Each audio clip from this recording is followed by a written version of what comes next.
Hey everyone, this is Chani Dinani, welcoming you all to Magnet Brains, एक ऐसा channel जहां आपको मिलती है स्कूल एजुकेशन बिल्कुल फ्री ऑफ कॉस्ट। साथ ही साथ अगर आप बहुत सारे डिफरेंट कोर्सेज जिन्हें बहुत टाइम से पढ़ना चाहते हैं या फिर आपको लगता है कि काश ऐसा भी कोई कोर्स होता जिसके लिए हमको कोई पेमेंट नहीं करनी पड़ती और हम अपने घर बैठे बढ़िया प्रेपरेशन करते, तो आप बिल्कुल सही प्लेटफॉर्म पे आए हैं। Because apart from kindergarten to class 12th की एजुकेशन, जो भी करिकुलम बेस्ड वीडियोस होते हैं both for English medium and Hindi medium, आपको मैग्नेट ब्रेन्स पे कई और चीज़ें हैं जो पढ़ने के लिए मिल जाती हैं।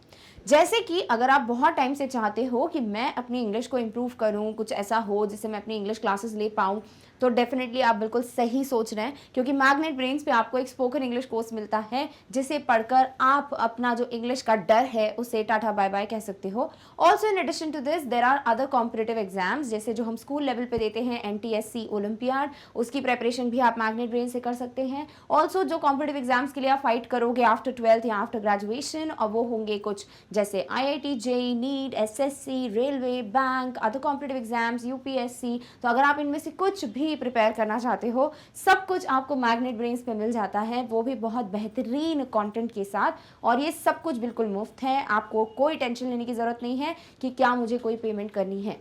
तो देरी किस चीज़ की है भाई, आपको जो भी प्रिपेयर करना है उन सब वीडियोस के लिए आप magnetbrains.com विजिट करो, जो हमारे चैनल की वेबसाइट है। और इस वेबसाइट पे आपको सारी क्लासेस, सारे सब्जेक्ट, सारे वीडियोस बहुत ही प्रॉपरली अरेंज्ड मिलते हैं। आप जाइए, क्लिक कीजिए और जो भी वीडियो देखना है उसे देखिए और खुद डिसाइड कर लीजिए कि वो वर्थ इट है या नहीं। क्लियर? ओके।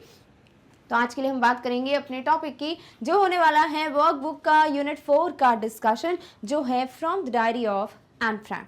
तो भाई ये जो यूनिट है उसके बारे में हम ऑलरेडी पढ़ चुके हैं, लाइक चैप्टर के फॉर्म में, जब हमने फर्स्ट फ्लाइट का चैप्टर 4 पढ़ा था। और उसमें हमने एन फ्रैंक की डायरी से रिलेटेड, उनका जो स्ट्रगल था थोड़ा बहुत उससे रिलेटेड, इनकी फैमिली के बारे में काफ़ी डिटेल्स इन्होंने दी हैं। और ऐसे हमने बहुत सारी चीज़ें पढ़ी, और एक उन्होंने अपने स्कूल का इंसिडेंट बताया है जो मिस्टर कीसिंग से रिलेटेड है, वो भी हमने पढ़ा।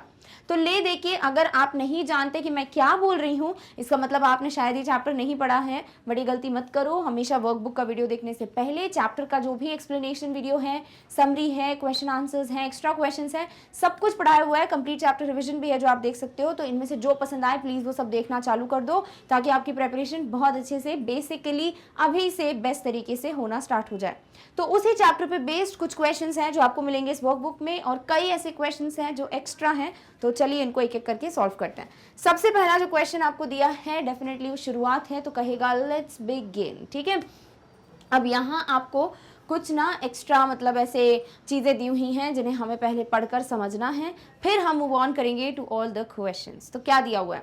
The world was fought in the past stand testimony to the fact that fighting wars brings severe human suffering।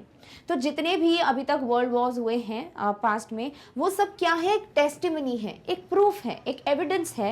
ये साबित करते हैं ये कि कितना ज़्यादा ह्यूमन सफरिंग होता है जब ये वॉर्स होते हैं। डेफिनेटली जब भी युद्ध होता है, लड़ाई होता है, तो इसका मतलब ये नहीं होता कि बस युद्ध खत्म तो सब कुछ खत्म, नहीं। बहुत सारी प्रॉब्लम्स, सफरिंग्स, ये सब युद्ध के स्टार्टिंग से ही आ जाती हैं, लगातार चलती रहती हैं, और कई बार युद्ध खत्म होने के बाद भी ये सफरिंग्स जो हैं वो लगातार चलती हैं। तो ये चीज़ है जो हर वॉर में देखी गई है।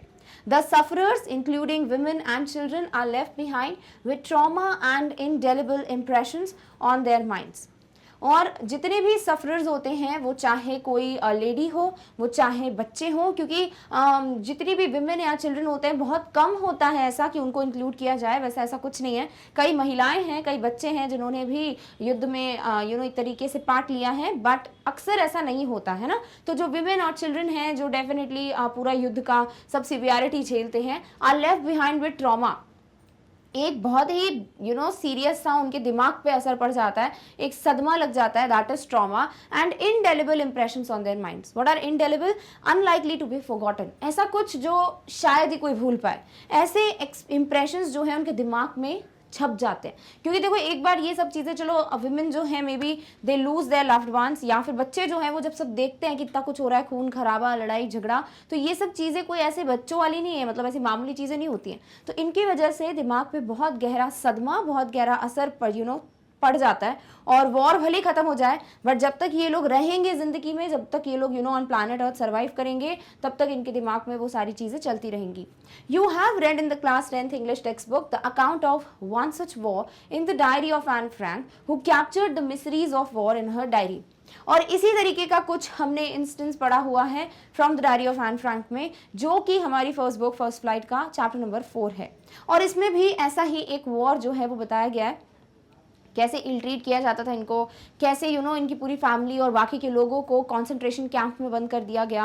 वहाँ पे बहुत ज़्यादा ख़राब हालत थी इन लोगों की. और इस तरीके से ये जो एन फ्रैंक है उन्होंने अपनी डायरी में सब कुछ लिखा है, हर एक चीज़ लिखी उन्होंने, बहुत ही ज़्यादा दिल से लिखा उन्होंने सब कुछ, बड़ा सच सच. और इसीलिए ये डायरी ऐसी जो किताबें ना जो सबसे ज़्यादा बिकी हैं वर्ल्ड वाइड, उनमें से एक है. तो एन फ्रैंक बहुत ही छोटी सी उम्र में उनकी डेथ हो जाती है टाइफस नाम की बीमारी से. और अगर आपको बहुत ज़्यादा एक्स्ट्रा पढ़ना है ना इनके बारे में, इनकी लाइफ के बारे में, तो कोशिश करना आप इंटरनेट पे पढ़ो, बहुत कुछ अवेलेबल है मैटर. इवन शायद डायरी भी आपको मिल जाए शायद, ठीक है. तो कोशिश करो कि आपको कभी पढ़ने का मौका मिले तो डेफिनेटली पढ़ना, because she has mentioned everything about her life. Clear? Okay. Discuss how you may relate to Anne Frank's feelings of alienation and isolation.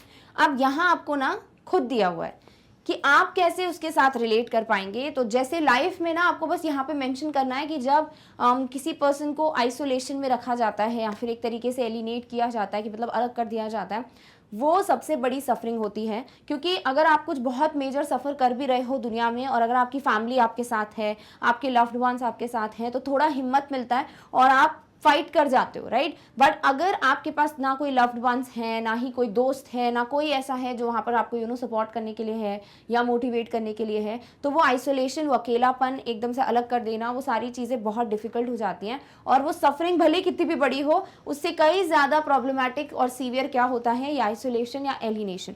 तो आप चाहें तो उस पर लिख सकते हैं कि कैसे आपको लगा एन फ्रैंक के बारे में, उनकी फीलिंग्स के बारे में, etcetera etcetera. Done? Okay. The following excerpt is from the diary of Lena Mukhina. और ऐसे ही करके आपको एक एक्सर्प्ट दिया हुआ है from the diary of Lena Mukhina. ठीक है, तो इनके बारे में कुछ पढ़ते हैं हम. A teenage girl who had undergone the atrocities of Germans when they fortified the city of Leningrad. The siege of Leningrad is an important landmark in the history of Russia. I know ये बहुत ही मतलब atrocity तो फिर भी आपको पता होगा शायद मीनिंग, बाकी fortified और siege जो है वो नहीं पता होगा. तो फटाफट से पहले इसका मीनिंग देख लो, फिर मैं आपको ये पूरा एक्सप्लेन करूंगी. तो सबसे पहले वर्ड है atrocities, which mean an extremely wicked or cruel act, typically one involving physical violence or injury. मतलब बहुत ही बुरी तरीके से जो एक क्रूअल व्यवहार होता है, ज़्यादातर ये फिजिकल इंजरी के बारे में होता है कि कुछ मारना एंड एवरीथिंग, या फिर कुछ भी तरीके का बहुत बहुत बहुत ज़्यादा हद तक बुरा व्यवहार जो होता है ना, क्रूअल, बहुत ही बुरी तरीके से अगर किसी के साथ अत्याचार टाइप का जो वर्ड होता है उसे कहते हैं हम एट्रोसिटीज. दूसरा वर्ड है फोर्टिफाइड. तो ये एक जगह के लिए यूज किया जाता है of a place provided with defensive works as protection against attack. कि भाई अगर कहीं पर अटैक वटैक होने वाली सिचुएशन हो ना, तो उसको एक प्रोटेक्शन प्रोवाइड किया जाता है फ्रॉम डिफेंसिव फोर्स, और वही कहलाता है फोर्टिफाइड.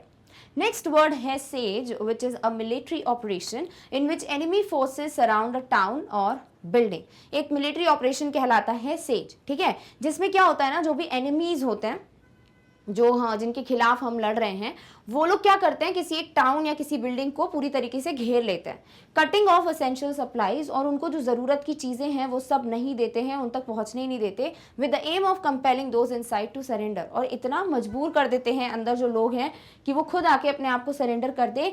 और ये चीज़ तभी हो पाती है जब आप बेसिक चीज़ें जो है प्रोवाइड ना करें. तो ये चीज़ करना जो है वो सेज कहलाता है. डन? ठीक है, अब हम पढ़ते हैं इसको जो हमने लिखा है. तो यहाँ क्या दिया है कि ये एक टीनेज गर्ल है, छोटी सी लड़की है, और उन्होंने बहुत बुरे जो दिन है, अत्याचार जो है वो देखे हैं ऑफ जर्मन्स, जब when they fortified the city of Leningrad, जब उन्होंने पूरी तरीके से जो लेनिनग्रेड जगह है उसको घेर लिया था.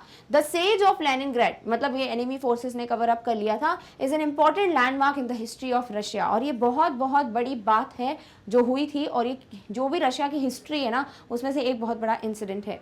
The siege of Leningrad lasted from September 1941 to 1944. ये जो जो सेज है वो कब से 41 से 44 तक चला था। The city was cut off from the rest of Russia, पूरा रशिया एक तरफ और इस शहर को पूरी तरीके से कट ऑफ कर दिया गया था रशिया से, ताकि कोई भी कॉन्टैक्ट ना हो। The Germans continuously bombarded the city which resulted in death, destruction and starvation of the people. अभी तीन यही चीजें होती हैं, जब भी कोई वॉर होता है तो ये तीन चीजें ही होती हैं। एक होता है बहुत सारे लोगों की जान जाती है, बहुत ज़्यादा तबाही होती है, डिस्ट्रक्शन, एंड डेफिनेटली लोग बहुत ज़्यादा भूखे होने की वजह से उनकी डेथ हो जाती है। खाना मिलता नहीं है, चीज़ें मिलती नहीं है वॉर की सिचुएशन में, और स्टारवेशन यानी हंगर की वजह से लोगों की डेथ हो जाती है। तो यही चीज़ हुई कि जो जर्मन्स हैं वो कंटिन्यूसली बॉम्बार्ड कर रहे थे, हमला कर रहे हैं, सब कुछ हो रहा है इन दिस सिटी। और इस चक्कर में यहाँ पर सिर्फ तीन चीज़ें देखने को मिल रही थी इस पूरे टाइम पीरियड में, वो था death, destruction and starvation. However, the resolute Russians were warned in the beginning that the enemy was at the gate and it was a question of life and death. They fought bravely and failed the Germans in their evil designs. तो ये जो Russians हैं, they were very resolute, ठान लिया तो ठान लिया, firm, ठीक है। तो उनको वार्निंग दे दी गई थी कि भैया एनिमी जो है वो अब दरवाजे पे ही है, यानी अब होने ही वाला है अटैक, तो प्लीज बी प्रिपेयर्ड। और ये चीज़ ऐसे ही होगी, लाइफ और डेथ का सिचुएशन रहेगा, यानी बहुत सारे लोग हैं जिनकी लाइफ चली जाएगी। बट इन लोगों ने बहुत ब्रेवली फाइट किया, बहुत अच्छे से लड़े, और जो भी जर्मन्स के बुरे जो भी चीज़ें चल रही थी, ख्यालात थे, उन सबको उन्होंने पूरा होने नहीं दिया। Done, okay. Then you have forward from the diary of Lena Mukhina. So this is the excerpt, ठीक है, आपको थोड़ा बहुत स्टार्टिंग में दिया हुआ है, अब हम और ज़्यादा पढ़ेंगे, और टाइटल है forward from the diary of Lena मुखीना. No one could possibly have known that the city would remain in the grip of siege for 872 days and nights. तो कोई भी नहीं ऐसा सोच सकता था कि इतने टाइम तक, इतने लंबे समय तक ये पूरी चीज़ें चलने वाली हैं वॉर की। तो पूरे 872 डेज एंड नाइट्स ये सेज वाला सिचुएशन रहा है। But Leningrad's citizens had begun to feel the breath of war as early as September. But यहाँ के जो लोग थे ना लेनिनग्रेड सिटी के, वो कहीं ना कहीं उन लोगों ने ये चीज़ फील कर ली थी कि बहुत बड़ा वॉर या युद्ध होने वाला है, और ये चीज़ इनको सितंबर से ही क्लियर हो गई थी। Daily air raids and artillery bombardment of residential neighborhoods drove the city's inhabitants into bomb shelters several times a day and for hours at a time. क्योंकि जो नॉर्मल नेबरहुड, रेसिडेंशियल नेबरहुड होता है ना, जहाँ पे बहुत सारे घर बने हुए हैं, रेसिडेंशियल एरिया है, जहाँ बहुत सारे लोग हैं, सिटीजन्स हैं, तो वहाँ पर क्या हो रहा था ना, बहुत ज़्यादा बॉम्बार्डमेंट और ये सारे मारधाड़ तो नहीं बोलेंगे, मतलब ये सारी गन वगैरह ये सब चीज़ें बहुत ज़्यादा हो रही थी। और इस चक्कर में इनको कई बार यहाँ पे जो लोग रहते थे उन्हें बॉम्ब शेल्टर्स में कुछ दिन के लिए या एक दिन में कुछ घंटों के लिए जो है वहाँ पर सुरक्षित रखा जाता था। People's initial curiosity in the aftermath of the first bomb attack soon gave way to fear and then in conditions of appalling hunger and cold to apathy. अब हुआ क्या कि भाई जब स्टार्टिंग में ये सब चीज़ें हो रही थी ना, ये सब बॉम्बार्डमेंट वगैरह, तब तो इन लोगों का ऐसा था कि भैया बहुत बड़ा युद्ध होना है या समथिंग लाइक दैट, कुछ तो होगा, और इस वजह से उनको सिर्फ डर हुआ। स्टार्टिंग में इन सब चीज़ों का क्या चीज़ हुई, रिजल्ट क्या हुआ, आउटपुट क्या हुआ, आउटकम क्या हुआ कि भैया इनके दिमाग में डर बैठ गया, ठीक है। बट धीरे धीरे धीरे कंडीशंस ऑफ अपैलिंग हंगर केम। अपैलिंग का मतलब कॉजिंग शॉक और डिस्मे। बहुत ज़्यादा बुरी कंडीशन हो गई थी खाने पीने के मामले में, इतना ज़्यादा हंगर फैल गया था। एंड कोल्ड, बहुत ज़्यादा ठंड भी थी। टू एपैथी यानी लैक ऑफ इंटरेस्ट, एंथुसियाज्म और कंसर्न। और फिर धीरे धीरे कोई भी फीलिंग्स नहीं बची इन लोगों में, क्योंकि इतना ज़्यादा टाइम हो गया था इस युद्ध को चलते चलते कि अब कोई उम्मीद रही ही नहीं थी। Done, okay. लेनिनग्रेडर्स यानी लेनिनग्रेड सिटी के जो लोग हैं welcomed inclement weather for the reduce visibility it brought. अब यहाँ पर ना ठंड बहुत भयंकर, बहुत ही भयंकर वाली ठंड आती है यहाँ पे, बट इन लोगों ने उस वेदर को वेलकम किया। इंक्लीमेंट का मतलब है अनप्लेजेंटली कोल्ड और वेट। बहुत ज़्यादा ठंड होती है ना जब, तो पूरा धुंध फैल जाता है और आपको हर जगह फॉग दिखेगा। एंड फॉग का एक चीज़ होता है कि विजिबिलिटी कम हो जाती है, आपको दिखता ही नहीं है सामने क्या है। जैसे अगर आप कभी ऐसी किसी जगह घूमने गए हो जहाँ पर बहुत ज़्यादा फॉग होता है और आपको ना वहाँ पर बहुत सारे ऐसे पहाड़ वाले एरिया पे ना ड्राइव करके जाना पड़ता है, कभी भी अगर ऐसा आपने एक्सपीरियंस किया है, ट्रस्ट मी बहुत ज़्यादा स्कैरी होता है वो, क्योंकि आपको यही लगता है कि ड्राइवर को दिख क्या रहा है सामने, हमको तो कुछ नहीं दिख रहा रोड पे, बट ये होता है कि वो वन वे होता है तो कोई टेंशन नहीं होती है, तो बस वो चलाते ही जाते, गाड़ी चलाते जाते एक्सपीरियंस के साथ। तो ये चीज़ यहाँ पे भी हुई। भैया वेदर बहुत खतरनाक था, एक्सट्रीमली कोल्ड था वो, बट फिर भी यहाँ के लोगों ने उसे वेलकम किया। क्यों किया वेलकम? क्योंकि विजिबिलिटी कम हो गई ना, क्योंकि दिखेगा ही नहीं। तो इससे क्या होगा ना, थोड़ा बेटर होगा इनके लिए, क्योंकि फिर बार बार बॉम्बार्डमेंट वगैरह जैसी चीज़ें नहीं हो पाएंगी। They came to dread sunny days and moonlit nights when the Germans would be sure to bomb their city. और even अगर यहाँ धूप निकलती, सनी डेज आते जिस दिन बहुत ज़्यादा धूप वगैरह आएगी, जो बाकी दिनों पे शायद इनको बहुत प्लेजेंट वेदर लगता, तो इन्हें बहुत डर लगता वैसे दिनों से. ऑल्सो अगर किसी दिन मून लाइट नाइट्स होती यानी कि चांद निकला है, खुला आसमान है, कोई फॉग वॉग नहीं है, इन्हें बहुत डर लगता. क्यों? क्योंकि जितनी विजिबिलिटी होगी उतना ये श्योर हो जाते हैं कि जर्मन्स जो हैं वो अब क्या करेंगे भैया, बॉम्ब फेंकेंगे वो, एंड डेफिनेटली वो बहुत ज़्यादा खतरनाक होगा.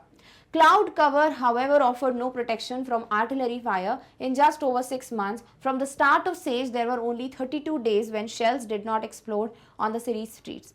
बट ये बहुत लंबे टाइम तक प्रोटेक्शन नहीं दे पाया इन लोगों को. कुछ टाइम तक तो चलो ठीक है, बट धीरे धीरे क्या हुआ ना, यहाँ तो जैसे दिया हुआ है कि सिर्फ 32 डेज थे जो स्टार्टिंग के, जब तक वहाँ पर एक्सप्लोजन नहीं हुआ था, जब तक किसी ने बॉम्ब या ऐसा कोई हमला नहीं किया था. बट लेटर ऑन ये सब चीज़ें होने लगी.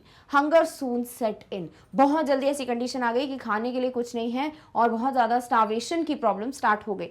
Between September and November 1941, the bread rations that had been announced in July were reduced 5 times, reaching their lowest point on 20th November, 125 blockade grams for children, dependents and white-collar workers and 250 grams for manual workers, technicians and engineers. कितना कम amount है, right? देखो क्या दिया हुआ है यहाँ पे. क्या होता था ना, इन लोगों के लिए एक सेट राशन था कि भैया इन लोगों को इतना राशन मिलेगा, जहाँ पे बच्चे हैं उनको इतना मिलेगा. जो वाइट कॉलर वर्कर्स हैं, वाइट कॉलर क्या होता है, जिनकी ऐसी अच्छी जॉब्स होती है ना, जो इनकम वगैरह करने के लिए, जो लेबर वाले काम नहीं होते, उसको वाइट कॉलर जॉब्स कहते हैं. ठीक है, तो उनके लिए ना ऐसा था कि राशन का अलग कैटेगरी था, मैनुअल वर्कर्स, टेक्नीशियंस, इंजीनियर्स के लिए अलग था. तो ऐसे कर करके क्या हुआ ना, ये ऑलरेडी एक राशन सेट था जो कि 5 गुना कम हो गया था. बहुत बड़ी बात है, राइट? 5 गुना कम हो गया था ये राशन. और इसको कितना, सबसे लोवेस्ट जो है ये नवंबर में था. सबसे कम राशन क्या दिया जाता था, इसको दिया जाता था जब बच्चों के लिए 125 ब्लॉकेट ग्राम्स, जो व्हाइट कॉलर वर्कर्स हैं उनके लिए भी 125 ब्लॉकेट ग्राम्स, 250 ग्राम्स दिया जाता था मैनुअल वर्कर्स, इंजीनियर्स और टेक्नीशियंस को. तो ये बहुत कम है, ठीक है, बट इतना ही राशन इनको मिलता था एंड इसी से इनको काम चलाना पड़ता था. अब डेफिनेटली कुछ लोग हैं घर के जो खाना खा पाएंगे, कुछ हैं जो नहीं खा पाएंगे, इसीलिए इतनी बुरी स्टार्वेशन की कंडीशन स्टार्ट हो गई. इंक्रीमेंट वर्ड जो है वो ध्यान में रखना, बिकॉज इस पे बेस्ड अभी एक क्वेश्चन आने वाला है. Rations of meat, butter, sugar and other food items were severely reduced. The summer months and the beginning of autumn, when it was still possible to buy food without ration cards in ordinary shops and canteens, were no more than a distant memory. अब क्या दिया हुआ है यहाँ पर कि बाकी भी तो चीज़ें हैं ना जो राशन में आती हैं, जैसे कुछ लोग जो मीट खाएंगे तो मीट का राशन, बटर, देन शक्कर, शुगर, और भी ऐसे खाने की जो छोटी मोटी चीज़ें होती हैं, ये सब जो है वो सब कुछ भी बहुत ज़्यादा रिड्यूस कर दिया गया था. यानी ये भी कुछ डिफाइंड होगा जो आपको मिलेगा. और जब गर्मियां आई या जब ऑटम पतझड़ का मौसम आया, तब क्या होता है ना, इनके लिए फिर भी पॉसिबल होता है कि नॉर्मल दुकानों से जाके खरीद सकें, जैसे कैंटीन से या नॉर्मल शॉप्स जो होती हैं, ग्रोसरी शॉप्स, वहां से खरीद सकते हैं राशन वगैरह. बट अब ये एक मेमोरी, एक याद से कम नहीं रह गया था. यानी सिर्फ आप ऐसे सोच सकते थे बट ऐसा होता नहीं था. यानी युद्ध की कंडीशंस इतनी बुरी थी कि ना तो आपको खाना मिलता प्रॉपर, ना ही आप बाहर निकल पाए, ना आप सेफ हैं, हर वक्त डर रहता था. तो ये जो चीज़ें ना वो इसलिए बताई गई हैं कि युद्ध में ना सिर्फ 1-2 चीज़ों का नुकसान नहीं होता, ओवरऑल सब लोग सफ़र करते हैं. तो इसीलिए ऐसी कंडीशन तक लाना ही नहीं चाहिए किसी भी चीज़ को, और वही चीज़ आपको इनडायरेक्टली ये लोग बता रहे हैं. Done? Okay. Infer the meanings of the following expressions. The first has been done for you as an example. अब आपको पूरा स्टोरी क्लियर हो गया है, ठीक है, एक डायरी एंट्री था सॉर्ट ऑफ ये, और अब इस पे बेस्ड आपको कुछ क्वेश्चन सॉल्व करने. पहला क्वेश्चन बोल रहा है कि आप इनमें से जो एक्सप्रेशंस दिए हुए हैं उससे क्या समझ रहे हैं वो मीनिंग बताइए. जैसे पहला करके दिया आपको, to feel the breath of war. इसका मतलब क्या होता है? अभी यहाँ पर आप क्या समझ रहे हो लिटरल वर्ड्स में कि युद्ध जो है उसकी सांसें आपको महसूस हो रही थी.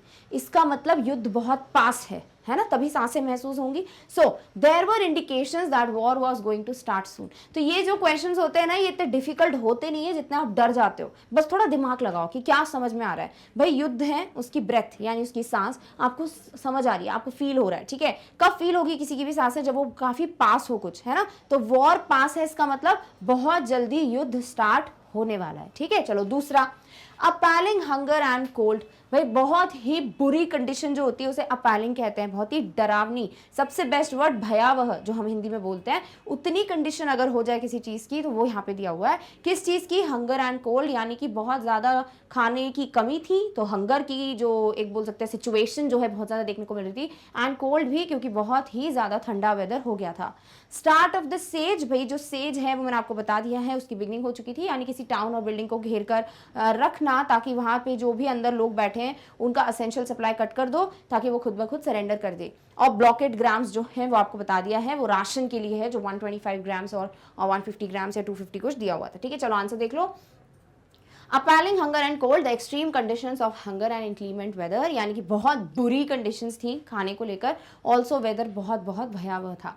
स्टार्ट ऑफ द सेज क्या है? The beginning of a military operation in which enemy forces surround a town or building, cutting off essential supplies with the aim of compelling those inside to surrender, that is what is start of the siege, यानी ये begin हो चुका था। Blockade grams है, act of using force to restrict food for people और give no more than what was allowed, यानी कि इन्होंने क्या कर दिया था ना, कुछ तय कर दिए थे ग्राम्स कि भैया इतना इतना ही खाना मिलेगा। तो एक तरीके से रेस्ट्रिक्शंस हो गए ना खाने पे कि आपको इतना ही दे पाएंगे या फिर हम इतना ही प्रोवाइड कर पाएंगे, जितना जरूरी है उससे कम मिलेगा। क्लियर? ठीक है, चलिए आगे बढ़ते हैं। नेक्स्ट आ जाइए आपके इसी बेस्ड नेक्स्ट क्वेश्चन पे। List the words from the passage which are related to war, for example bombardment. वैसे बहुत सारे शब्द हैं यहाँ पर जो वॉर से रिलेटेड हैं, बट मैं आपको करीबन 4 दे रही हूँ क्योंकि ये सबसे ज्यादा उठ के आते हैं इस पैसेज में। ऑल्सो अगर आपको लगता है कि नहीं मुझे और भी वर्ड्स लग रहे हैं तो बिल्कुल मेंशन कर दो यहाँ पे, बट मेक श्योर वो युद्ध से रिलेटेड हो, यानी सिर्फ उन्हें वॉर में ही यूज किया जाता है, बाकी कहीं पे भी नहीं, ऐसी बस यूज कर लेते, ठीक है। जैसे पहला वर्ड हम कहें तो बॉम्बार्डमेंट दिया हुआ है आपको। दूसरा मान लेते हैं आर्टिलरी फायर, सो डेफिनेटली युद्ध से रिलेटेड है। एक्सप्लोड, धमाका, धमाका भी युद्ध की बात कर रहा है। एयर रेड्स, ठीक है, and then you have shells. तो ये सारे वर्ड्स जो हैं वो बॉम्ब और युद्ध, वॉर, इन सबसे रिलेटेड है। सो दिस इज हाउ आप इनको मेंशन करोगे। डन? ओके, चलिए नेक्स्ट। थर्ड है आपके कुछ क्वेश्चन आंसर्स की सीरीज। पहला, who were the captives as stated in the above passage. तो भाई कौन सी सिटी है जिस पे हमला हुआ था? लेनिनग्राड पे। तो लेनिनग्राड के लोग हैं लेनिनग्राडर्स। तो अगर आप वो लिखना चाहें लिख सकते हो, अदरवाइज लिख सकते हो the people who lived in Leningrad. और अगर आपको और थोड़ा इसको एलैबोरेट करके लिखना है तो लिख सकते हो the people who lived in Leningrad were the captives as stated in the above passage. दूसरा तरीका। तीसरा, आप ये जो वर्ड है लेनिनग्रेडर्स वो लिख सकते हो, जो आपका बिल्कुल फर्स्ट वर्ड दिख रहा है आपको लेनिनग्रेडर्स, आप ये भी लिख सकते हो। क्लियर? तो तीनों तरीके हैं, जो अच्छा लगे उसे मेंशन कर दो। दूसरा, Why did the people on the stage welcome the bad weather conditions? भाई जो लोग पूरी तरीके से घिरे हुए थे, बंद थे एक जगह पे, उनको असेंशियल्स भी नहीं मिल रहे, ऊपर से इतनी ठंड, भयावह ठंड, तो वो कैसे ये लोग वेलकम कर रहे हैं, खुश क्यों हो रहे हैं? क्योंकि जितना ज्यादा ठंडा मौसम होगा, जितनी ज्यादा ठंड बढ़ेगी, उतना ज्यादा क्या होगा भाई? फॉग होगा, उतनी ज्यादा धुंध होगी, और उस वजह से विजिबिलिटी रिड्यूस होगी, तो बॉम्बार्डमेंट के चांसेस कम हो जाएंगे, ठीक है। So people welcome the bad weather conditions as it brought a reduced visibility which did not allow the Germans to locate them to bombard. अभी दिख ही नहीं रहा ना जर्मन को कि उनको बॉम्ब किधर फेंकने का है, ठीक है। तो वो क्या करेंगे? विजिबिलिटी का कम, मतलब थोड़ा दिखने का वेट करेंगे, बट विजिबिलिटी रिड्यूस होती जा रही थी वेदर की वजह से, इसीलिए उनको दिखता नहीं। तो थोड़े टाइम के लिए ना ये ऑब्वियसली आपको लगेगा कि भले खाना मत दो, कुछ मत दो, बट अगर इस चीज़ से मेरे को लाइफ को सेव करने का मौका मिल रहा है तो वाई नॉट। तो इसीलिए लोगों ने वेलकम किया इस चीज़ को, क्योंकि विजिबिलिटी कम हो गई ठंड की वजह से, और फिर जर्मन्स लोकेट ही नहीं कर पाएंगे इनको बॉम्बार्ड करने के लिए। डन? ओके, आगे बढ़ते हैं। What were the fears in the mind of the people? The fear the people had were they would be bombarded to death and they would be starved to death as the food supply was insufficient. तो ये दिया हुआ है कि लोगों का डर ये था कि उनको जो है ऐसा कुछ होगा जिसकी वजह से उनकी डेथ हो जाएगी, लाइक बॉम्ब ब्लास्ट वगैरह होगा और उनकी डेथ हो जाएगी, या फिर खाने की कमी की वजह से, भूख की वजह से उनकी डेथ हो जाएगी, क्योंकि फूड बहुत कम मिल रहा था इनको, पहले ही प्रॉब्लम्स थी, उसके बाद जो है जो भी असेंशियल्स है उनको बंद कर दिया गया, तीसरी बात जो राशन है वो भी डिफाइन कर दिया गया which was very very less. तो इसीलिए ये डर था उनके मन में, या तो हम सीधे सीधे बॉम्ब ब्लास्ट की वजह से मर जाएंगे या फिर खाने की कमी की वजह से मर जाएंगे। डन? ओके, चलिए next. Have the people lost hope or reconciled to the existing situation? यहाँ के लोगों ने उम्मीद खो दी थी कि यहाँ के लोगों को ऐसा था कि भाई कुछ भी हो जाए हमें पता है कि हम बच जाएंगे। तो भैया ना तो हमको ये दिया है कि इन्होंने उम्मीद खो दी, ठीक है ना, मतलब सब फाइट कर रहे थे अपना, ना ही इसमें ऐसे दिखाया कि देवर लाइक कि हाँ हाँ हम तो बिल्कुल ठीक है, ऐसा करके कुछ भी नहीं। तो समवेयर इन बिटवीन है, तो कैसे लिखोगे, the people neither lost hope nor reconciled to the existing situation but they kept fighting and liberated Leningrad. But उन्होंने कोशिश रखी जारी कि भैया हमें फाइट करना है, हमें गिव अप नहीं करना, और इस तरीके से इनकी सिटी तो लिबरेट हो गई थी, यानी फ्री हो गई थी। सो या दे वर neither in a condition where they have lost all their hopes, neither they were in a condition where they were like कि कुछ नहीं होता, सब ठीक हो जाएगा। समझ आ गया? तो ये बीच में था कहीं, but yeah they gave their 100%, they kept fighting and that is why they were able to liberate their place. Clear? Okay. Next है tick the correct answer. When it was still possible to buy food without ration cards in ordinary shops and canteens were no more than a distant memories. It means, अब इसका मतलब क्या है कि definitely ration जब Sunny days होते थे या जब ऑटम डेज आए तो बहुत पॉसिबल था कि वो खाना राशन कार्ड के बिना नॉर्मल शॉप से या फिर कैंटीन से खरीद सकते थे जाकर, बट ये चीज़ भी एक सिर्फ सोच बन के रह गई थी, वो भी बहुत दूर की सोच जिसे आप पूरा नहीं कर सकते। तो इसका मतलब क्या है, it means there was hope of getting ration soon. इसका मतलब ये था कि हाँ इन्हें उम्मीद थी कि बहुत जल्द इन्हें राशन मिल जाएगा। दूसरा, citizens under siege had to show their ration cards for buying food. भाई इनका ऐसा था कि इनको राशन कार्ड दिखाना ही दिखाना है अगर इन्हें खाना खरीदना है तो ये तो नहीं हो सकता, सीधे सीधे कट कर दो क्योंकि दिया है without ration cards. Clear? Third है there were shops and canteen for buying food for people under siege. क्या इससे ये बताना चाह रहे हैं कि भैया दुकानें थी इनके पास, कैंटीन थी कि भैया जाके यहाँ पे शॉपिंग कर सकते थे, या the possibility of buying the food without a ration card as in the past was no more than a memory now. भाई पहले युद्ध होने के पहले, जब हमला हुआ उसके पहले इनके पास एक तरीका था कि ये कैंटीन या दुकानों से जाके खाना खरीद सकते थे, बट अब जो है युद्ध के बाद इनके लिए राशन कार्ड के बिना जाके खाना खरीदना एक सिर्फ सोच बन के रह गया था, ऐसा पूरा नहीं हो सकता था। Yes, this is the right meaning. तो ऑप्शन डी है जो इसे पूरी तरीके से एक्सप्लेन कर रहा है, हर एक पॉइंट को एक्सप्लेन कर रहा है, इसीलिए ये आपका आंसर होगा, ये तीनों नहीं। तो आई होप इसका मतलब क्या है वो आपको क्लियर हो गया। डन? ओके, नेक्स्ट क्वेश्चन पे आते हैं।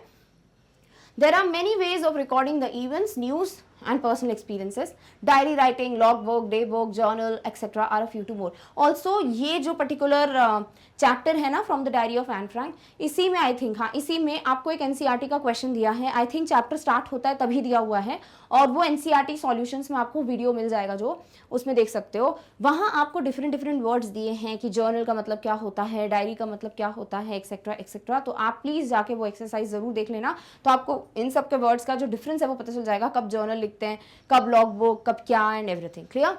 The journal writing is about writing the everyday record, जैसे एक दिया हुआ है, the journal writing is about writing the everyday record of an event or writing about an event, activity or experience etc. जैसे diary entry में क्या करते हो आप अपना पर्सनल एक्सपीरियंस लिखते हो पूरे दिन का, और जर्नल में आप रोज के इवेंट्स क्या हुए उसका एक रिकॉर्ड बना के चलते हो। ठीक है?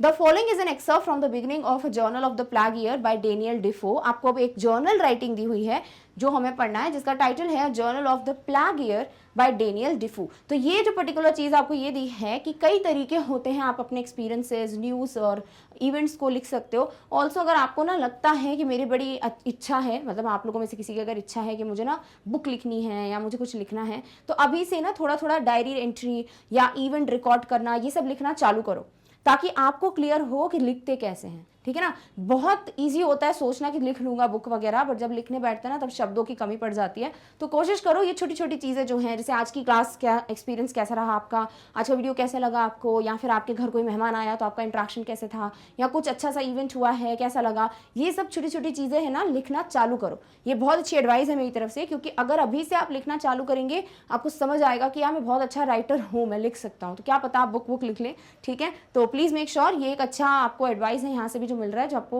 और राइटिंग वगैरह का जो प्रैक्टिस है वो कर सकते हो। ठीक है? चलिए अब हम ये जो एक्सेप्ट है journal of the plague year by Daniel Defoe, इसको पढ़ लेते हैं, सो दैट इससे रिलेटेड क्वेश्चंस आप सॉल्व कर पाओ। डन? ओके, तो ये है जो जर्नल दिया हुआ है, ध्यान से पढ़ेंगे इसको और समझ लो ढंग से, क्योंकि ना मुझे लगता है कि इस वाले चैप्टर में और भी एक दो चैप्टर्स में आपको बहुत ही ज़्यादा डीप टाइप के जर्नल्स या पैसेजेस कुछ दिए हुए हैं। मेक श्योर ध्यान से समझो, और इसको इसीलिए नहीं पढ़ना है क्योंकि ये पेपर में आएगा, बिल्कुल भी नहीं। इसको इसीलिए पढ़ना है क्योंकि पेपर में जो पैसेजेस आ रहे हैं ना अभी उनका लेवल बहुत ज़्यादा हाई हो चुका है। अगर आप जो भी पिछले सेशन के लाइव सेशंस वगैरह हुए हैं या फिर जो भी वीडियोस वगैरह बने अगर वो देखो ना, आपको मैक्सिमम कमेंट्स बच्चों के यही दिखेंगे, मैम अनसीन पैसेज की प्रैक्टिस कराइए, अनसीन पैसेज बड़ा टफ है, ये है वो है एवरीथिंग। ठीक है, तो अनसीन पैसेजेस का लेवल बहुत बढ़ चुका है, ट्रस्ट मी। बीइंग इन 10th standard you can expect a lot of things which might be, there are certain things that you would not have even understood any time और you would have not read even. तो इसीलिए make sure कि आप ये जो reading वाली चीजें होती है ना उन्हें ध्यान से समझो, कैसे पढ़ा जा रहा है उसको, कैसे शब्दों का यूज हो रहा है, किसका क्या मतलब है, एक्सेट्रा एक्सेट्रा। ठीक है, तो ये सब चीजों को सिर्फ ऐसे नहीं बैठे रहना कि हाँ ठीक है फटाफट आंसर बताओ, बस अब हम आंसर देख के लिख लेंगे। गया वो टाइम जब रट के हम पास हो जाते थे, वो चीजें नहीं करनी है, समझना है। ऑल्सो अगर 10th के पेपर में नहीं तो आगे जाके तो लाइफ में काम आएगा, राइट। तो इसीलिए रीडिंग की हैबिट डेवलप कर लो, राइटिंग की हैबिट भी डेवलप करो, बहुत ज्यादा हेल्पफुल चीजें ये। तो जब भी फ्री टाइम होता है, लीजर टाइम है आपके पास, मेक श्योर यू नो, ठीक है खेल लो गेम में मोबाइल में, बट थोड़ा सा खेलो। उसके अलावा कोशिश किया करो कि कुछ रीडिंग राइटिंग या कुछ ऐसा वॉच करो जिसमें आपकी इंग्लिश के वर्ड्स जो है इंप्रूव हो। सो या दैट इज माय सजेशन। अब इस पे अमल करना नहीं करना आपका पॉइंट है, and the people who would do this definitely उनको चेंज दिखेगा। ठीक है, चलो अब इस पे आते हैं। So journal of the plague year, it was about the beginning of September 1664 that I among the rest of my neighbors heard in ordinary discourse that the plague was returned again in Holland. Plague बीमारी है, सबको पता होगा, ठीक है, जो फैलती है बहुत जल्दी। तो क्या दिया हुआ है कि सितंबर का स्टार्टिंग पीरियड होगा और ईयर है 1664, 1664। और जो लिख रहे हैं वो कह रहे हैं that I among the rest of my neighbours, कि भैया जो बाकी के मेरे पड़ोसी थे उसमें से एक मैं जो हूँ, मतलब अपनी बात कर रहे हैं कि मैंने सुना इन ऑर्डिनरी डिस्कोर्स। डिस्कोर्स क्या होता है? जब कोई ऐसे नॉर्मल कम्युनिकेशन या बातचीत चल रही होती है किसी टॉपिक पे, उसे डिस्कोर्स कहते हैं। तो यहाँ वो कह रहे हैं कि मैं ऐसे ही एक बार मैंने सुन लिया कि प्लेग जो है वो वापस हॉलैंड में आ रहा है, यानी पहले भी आ चुका है, हॉलैंड में प्लेग देख चुके हैं लोग, और अब फिर से उसका शायद रिपीट होने की संभावना है। For it had been very violent there, and particularly at Amsterdam and Rotterdam in the year 1663, whither, they say, it was brought, some said from Italy, others from the Levant, among some goods which were brought among home by their Turkey fleet. Others said that it was brought from Candia, others from Cyprus. तो क्या दिया हुआ है यहाँ पे कि उनको पता चला कि हॉलैंड में जो प्लेग की कंडीशन है वो वापस आ रही है, क्योंकि ऐसा कुछ जो है पहले भी देख चुके हैं वो, और वो बहुत ही वायलेंट यानी बहुत ही भयावह स्थिति थी। एंड पर्टिकुलरली एम्स्टरडैम और रॉटरडैम में 1663 में ऐसा देखा गया था। विदर क्या है? विदर जो है वो विच के लिए एक पुराना तरीके का वर्ड है। So with reference to a place, जब हम विच बोलते हैं ना उसको विदर भी कह दिया जाता है। सो विद विच दे से इट वाज ब्रॉट, तो ये प्लेग जो है ऐसा कहा जाता है कि कैसे आया। Was brought, some said from Italy, कुछ लोगों का कहना है कि इटली से आया। जैसे हमें भी पता है जब भी कोई अजीब सी सिचुएशन आती है, ठीक है, कभी भी कोई एपिडेमिक पेंडेमिक कुछ भी आता है, तो लोगों के अपने अपने व्यू पॉइंट्स होते हैं कि यहाँ से आया, ये यहाँ से आया, ये पर्टिकुलर पर्सन है जो इस जगह से ट्रैवल करके आ रहा था इसीलिए वो फैल गई बीमारी, नहीं किसी ने जानबूझ के फैलाई है। तो आपको पता है कई चीज़ें होती हैं, कई इसके बारे में डिस्कशंस होते हैं, क्योंकि हमें असली नहीं पता होता है जो भी रीज़न होता है, राइट। तो ऐसे यहाँ पे भी डिस्कशंस चल रहे थे कि कुछ लोगों के हिसाब से प्लेग जो है वो इटली से आया, कुछ लोग का था कि वो लिवेंट से आया, और कुछ लोगों का मानना था कि कुछ चीज़ें हैं, गुड्स हैं, जो कि टर्की से जो लोग हैं वो लेकर आ रहे थे, इसीलिए उसकी वजह से आई बीमारी। और कुछ लोग का कहना था कैंडिया या सिप्रस नाम से आया। तो आप ये जो नाम पढ़ रहे हैं आपको समझ आ रहा है कितनी ऐसी जगह हैं जिनका शायद हमको नाम भी नहीं पता। तो ये जो रीडिंग है ना आपको मदद करती है ऐसे नामों को ध्यान में रखने में। आई डोंट नो आप लोगों में से कितने लोग हैं जो वो गेम खेलते हैं। कई लोग हैं वो एटलस वाला गेम खेलते हैं, कई लोग होते हैं वो जो नेम प्लेस एनिमल थिंग वाला गेम खेलते हैं। तो उसमें क्या होता है ना, उसमें बहुत ज़्यादा दिमाग चलाना पड़ता है। कभी कभी आपको किसी लेटर से जगह नहीं मिलती है, कभी किसी से एनिमल नहीं मिलता है।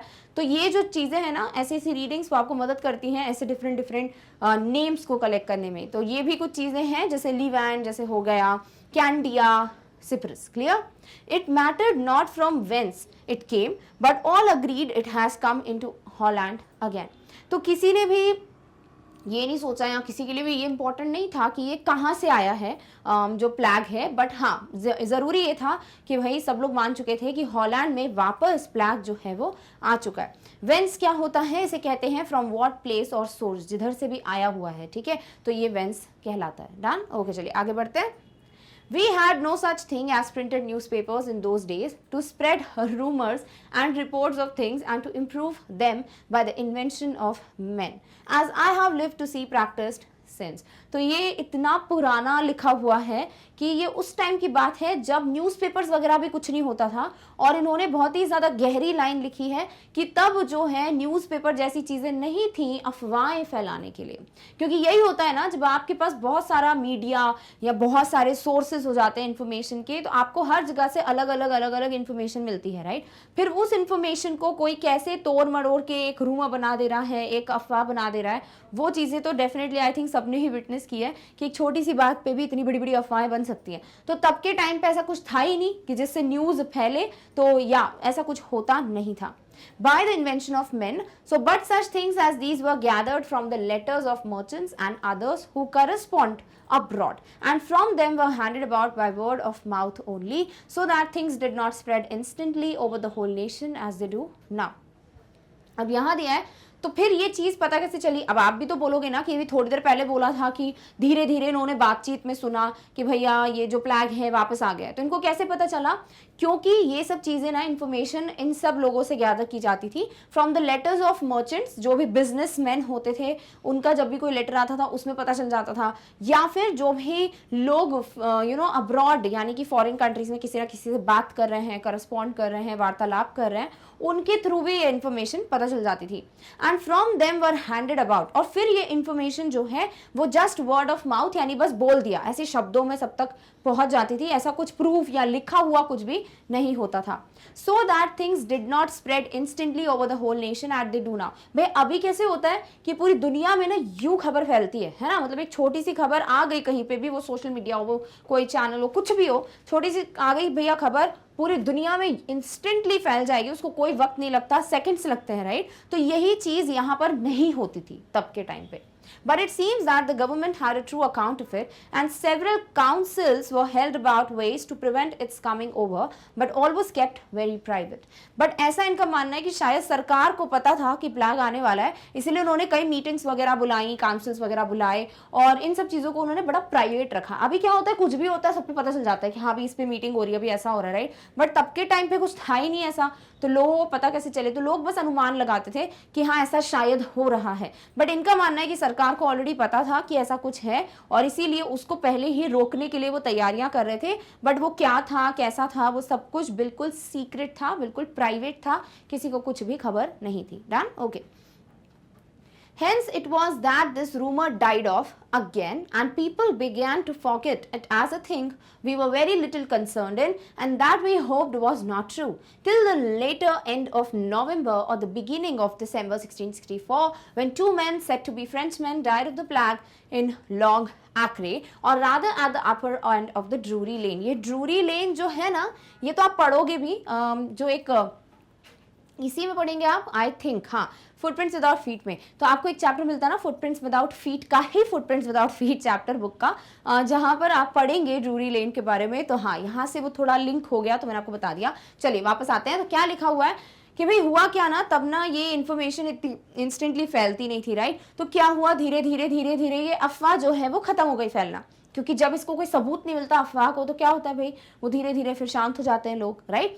तो वही चीज हुई, और ये जो लोग हैं वो स्लोली एंड स्टेडली भूलने लगे इसके बारे में कि ऐसा कुछ भी बातचीत हुई थी। ऑल्सो इनको कोई भी इतना ज्यादा टेंशन नहीं था इस चीज का, और कुछ लोग थे जो प्रे कर रहे थे कि भैया ऐसा हो भी ना, हमें नहीं चाहिए कि वापस से प्लेग की कंडीशन आए। बट हुआ क्या, नवंबर के एंड था या तो दिसंबर का बिगिनिंग था, श्योर नहीं है राइटर, वो बोल रहे हैं या तो नवंबर का एंड था या फिर दिसंबर की बिगिनिंग थी 1664 में ही, कि दो जो लड़के हैं या दो आदमी जो हैं, जो कि कहा जाता है कि फ्रेंच मैन थे, उनकी डेथ हो गई। किस वजह से? इसी वजह से, प्लेग की वजह से। कहां पर? लॉन्ग एक्रे में, या फिर किसी जगह पे जो अपर एंड ऑफ ड्रूरी लेन है। यानी कि इनको ना तो टाइम का पक्का पता है ना ही जगह का, बट इनका ये कहना है कि ऐसे पता चला कि हाँ भाई कुछ तो गड़बड़ है। The family, they were in endeavor to conceal it as much as possible, but as it had gotten some vent in the discourse of the neighborhood, the secretaries of state got knowledge of it, and concerning themselves to inquire about it in order to be certain of the truth, 2 physicians and a surgeon were ordered to go to the house and make inspection. अब होता यही है ना, मतलब ये कुछ ऐसा है जो हम कोविड से रिलेट करके पढ़ सकते हैं ना, हमें कोविड का पता है, हमने खुद पर्सनली देखा है सब कुछ जो भी बातें हैं, तो उसी से रिलेटेड है। कई बार ऐसा हुआ ना जो गलत है कि स्टार्टिंग में इतना डर था, हम कह भी नहीं सकते कुछ कि नेचुरल था या मे बी व्हाट्सोएवर, कि जब स्टार्टिंग में पता चल रहा था फैमिली को कि भी हमारे घर में किसी को कोविड हो गया या स्टफ लाइक दैट, तो फिर ऐसा कई लोग थे जो छुपाने की कोशिश कर रहे थे कि हमें नहीं बताना, ऐसा ऐसा है। वही चीज तब के टाइम पे हो रही थी कि ये जो 2 लोग हैं जिनकी डेथ हो गई थी, इनकी फैमिली पूरी कोशिश करी थी कि उसको कंसील कर दें, यानी कि छुपाएं, हाइड करें। बट धीरे धीरे क्या हुआ ना, ये जो खबर है वो पड़ोसियों तक पहुंची, पड़ोसियों के थ्रू फिर कहीं कहीं तक पहुंचती रही खबर, और जो सेक्रेटरीज हैं स्टेट की उनको पता चल गया कि ऐसा ऐसा शायद हुआ है। अब ऑब्वियसली इनको इंक्वायरी तो करनी थी इससे पहले कि बहुत ज्यादा फैल जाए, तो इनको पता तो करना था कि प्रॉब्लम क्या है और ये सच है कि नहीं। इसीलिए 2 फिजिशियंस और एक सर्जन जो है उनको वहां भेजा गया इंस्पेक्शन करने कि भाई पता करो इस बीमारी मतलब किस वजह से इनकी डेथ हुई है, क्या ये सच में प्लेग है। क्लियर? सो वेंट क्या होता है? द रिलीज और expression of a strong emotion, energy etcetera. Some vent in the discourse, यानी कि धीरे धीरे बात थोड़ी फैल गई, इसको थोड़ा सा एक तरीके से पुश मिल गया था बात को, और इसीलिए लोगों को धीरे धीरे पता चला, और धीरे धीरे फिर लोग को पता चला जो ये सेक्रेटरीज ऑफ स्टेट हैं, और इन्होंने भेजे फिजिशियन और सर्जन ताकि ये चेक करके बताएं कि एग्जैक्टली मामला क्या है। Done? Okay. This they did, and finding evident tokens of the sickness upon both the bodies that were dead, they gave their opinions publicly that they died of the plague. फिर इन लोगों ने inspection किया, इनको सबूत मिल गया reports वगैरह में, और इन्होंने फिर डिक्लेयर कर दिया कि ये सच है कि इन दोनों की जो डेथ है वो प्लेग की वजह से हुई है। Whereupon it was given into the parish clerk, and he also returned them to the hall, and it was printed in the weekly bill of mortality in the usual manner. Thus plague parishes infected. तो क्या दिया हुआ है कि whereupon it was given into the parish clerk, and he also returned them to the hall, and it was printed in the weekly bill of mortality in the usual manner. Mortality होता है death, है ना? तो यहाँ दिया हुआ है कि एक हफ्ते भर का ना बिल बनता था जिसमें शायद कितने लोगों की डेथ हुई उन सबका रिकॉर्ड होता था, और ऐसे कर करके ये सारी इन्फॉर्मेशन प्रिंट होने लग गई। तो ये कुछ जर्नल था, एंट्री थी about the plague. I hope समझ आ गया आपको। अब इसी पे बेस्ड कुछ क्वेश्चंस जो हैं वो हम सॉल्व कर लेते हैं। पहला, the above passage is written in English that was prevalent in 18th century. 18th century में जो बहुत ज़्यादा फेमस टाइप के वर्ड्स होते थे इंग्लिश के, वो यूज़ किए जा गए हैं इस पर्टिकुलर राइटिंग में, जो अब नहीं होते हैं यूज़। अभी उनका थोड़ा अलग अलग वर्ड्स जो हैं वो हम यूज़ करना लग गए हैं। Find some words and phrases from the text which seem different as compared to the English language usage at present. List them and find an appropriate substitute for each. Look at the example given below. तो आपको एक example दिया है, आपको क्या करना है, जो भी शब्द आपको लगते हैं कि पुरानी इंग्लिश के हैं और अभी हम इनकी जगह पर कुछ और यूज करते हैं, ठीक है? यहाँ को ऐसा कोई फ्रेजेस लग रहा है, ग्रुप ऑफ वर्ड्स लग रहा है, आप क्या करो उसको मेंशन करो और उसके सामने उसका जो अभी का वर्ड है एट प्रेजेंट वो लिख दो, ठीक है? फॉर एग्जाम्पल आपको दिया हुआ है वेंस, तो वेंस हम नहीं बोलते, हम क्या बोलते हैं? हम वेन बोलते हैं आप, राइट? तो क्या लिख दोगे यहाँ पर कि भैया वेंस की जगह हम वेन का यूज करते हैं। उसी तरीके से आपको बताने और वर्ड्स, तो आप कह सकते हैं कि भैया विदर लिखा है, हमने देखा था विदर वेयर टाइप का हो जाता है या विच टाइप का हो जाता है, हमने पढ़ा था, तो आप वेयर लिख सकते हो। प्लैग वॉज रिटर्न, प्लैग वॉज रिटर्न नहीं बोलते हम बोलते हैं प्लैग हैड रिटर्न, राइट? तो आप वो बोल देते हो, जो पास्ट परफेक्ट टेंस हो जाता है, हैड V3, राइट? देन कैंडिया दिया हुआ है, तो कैंडिया को हम अब क्रेट बोलते हैं, which is the largest and most populous of the Greek islands, ठीक है? वन ऑफ दी लार्जेस्ट और सबसे ज्यादा जो यहाँ पर पॉपुलेशन है वो ग्रीक आइलैंड, उसका नाम क्या है? क्रेट, जिसको इन्होंने कैंडिया कहा है। नेक्स्ट है इट वॉज कम, तो भाई इट वॉज कम नहीं कहते, हम इट हैड कम कहते हैं ना। हम कभी भी वॉज के साथ परफेक्ट टेंस यूज नहीं करते, हम वॉज के साथ ING यूज कर लेते हैं, या फिर हम पैसिव वॉइस की बात करें तो V3 यूज कर लेते हैं, बट ये पैसिव वॉइस भी नहीं है, तो इट हैड कम है जो आपका आंसर है। डन? तो ये कुछ चीजें हैं जो पुरानी इंग्लिश है, ये वो चीजें जो अभी के टाइम पे हम यूज करते हैं। Alright, okay. नेक्स्ट है आपका सेकंड क्वेश्चन सीरीज, जहां पर आपको क्वेश्चन आंसर्स मिलेंगे। पहला question, what is being talked about in the first paragraph of Daniel Defoe's journal? तो भाई जर्नल, तो यहाँ पे आपको दिया हुआ है ना कि डेनियल डिफो की जर्नल है ये, तो पहले पैराग्राफ में क्या बातचीत की गई है? So in the first paragraph of Daniel Defoe's journal the return of the plague to Holland is talked about, कि भाई कैसे बोला गया, एक खबर फैली कि शायद हॉलैंड में वापस प्लेग आ रहा है, और धीरे धीरे लगा लोगों को कि नहीं ये तो रूमर है, बट फिर फाइनली 2 लोगों की डेथ हुई, तो वो सारी चीजें बाद में बात हुई है। बट पहले क्या बोला है कि शायद प्लेग रिटर्न हो चुका है इन हॉलैंड, या वापस आ चुका है। Done? Okay. Second question, How was news about important events circulated during those days? उस वक्त पे ये जो भी न्यूज़ होती थी उसे कैसे लोगों तक पहुंचाया जाता था।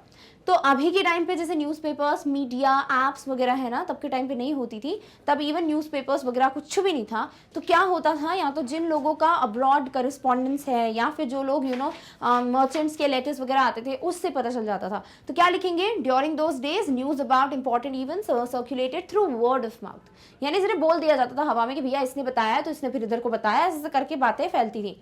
These were gathered from the letters of merchants and others who corresponded abroad.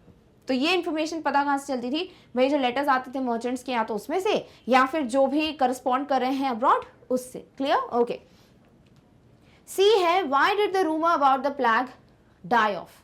भाई ये जो रूमर है वो धीरे धीरे फैला बट फिर खत्म हो गया, यानी कि लोगों को फिर नहीं इतना था कि हाँ प्लेग आ गया, प्लेग आ गया, ऐसे क्यों? तो ये बात है कि स्टार्टिंग में गवर्नमेंट ने कुछ ऐसा बोला नहीं कि भैया कोई ट्रू अकाउंट है या फिर कोई कुछ ऐसा हुआ है या क्या, तो रूमर फैला ही नहीं, ठीक है। बल्कि इनको पता था गवर्नमेंट को कि कुछ तो दिक्कत है, इसीलिए उन्होंने मीटिंग की और प्राइवेट रखा इसको कि हम इसे प्रिवेंट कर सके। धीरे धीरे फिर ये बात इतनी फैली नहीं, इतना ज़्यादा इसको इंपॉर्टेंस मिला नहीं, तो इसीलिए it died off. So government had a true account of plague coming to Holland and several councils were held about ways to prevent it, but all this was kept very private, thus the rumor about it died off with the passage of time. Also you can write, because there were no proofs, there were no evidences that plague has come, and that is why the rumor died off. Clear? Okay. Next है, how was the news about the plague confirmed. तो एक बार ऐसा हुआ कि there were two French man who died, ठीक है, in kind of late November और अर्ली दिसंबर इन 1664, और जैसे ही उनकी डेथ हुई ये न्यूज़ फैल गई धीरे धीरे कि उनको शायद उनकी प्लेग से बीमारी हुई है, प्लेग की बीमारी हुई थी, and that's why they died. फिर ये बात पहुंची to secretaries of the state, they took it seriously, they sent to physicians and a surgeon, उन्होंने पूरा इंस्पेक्शन किया, एंड वंस दे इंस्पेक्टेड उनको प्रूफ हो गया, भाई पता चल गया कि भाई जो सिम्टम्स हैं, जो कंडीशन है, इससे पता चल रहा है कि डेफिनेटली प्लेग की वजह से ही इनकी डेथ हुई है। So two French man died in 1664, two physicians and a surgeon inspected their bodies and confirm that they had died of plague. This is how the news about the plague was confirmed, कि पक्का कुछ गड़बड़ है, और वो गड़बड़ क्या थी कि वो जो बॉडी है उसमें पता चल रहा था कि हाँ भाई प्लेग की वजह से ही डेथ हुई है। डन? ओके। नेक्स्ट आते हैं हम आपके थर्ड क्वेश्चन पे, which says tick the correct answer. The weekly bill of mortality means, मैंने अभी आपको बताया था कि वीकली सारा रिकॉर्ड होता था कि how many people died and stuff. तो देखते हैं, the weekly payment of dues. अब इधर बिल लिखा है तो बिल का मतलब क्या, पेमेंट है वो बोल रहे हैं। तो जो भी ड्यू होता था, जो भी पैसे बचे हुए हैं, उसका पेमेंट हर वीक जो होता था, that is weekly payment of dues. The weekly bill of mortality. The weekly news about the death, was it like कि हर हफ्ते एक न्यूज आती थी, समाचार आता था कि भैया इतने लोगों की डेथ हो चुकी है।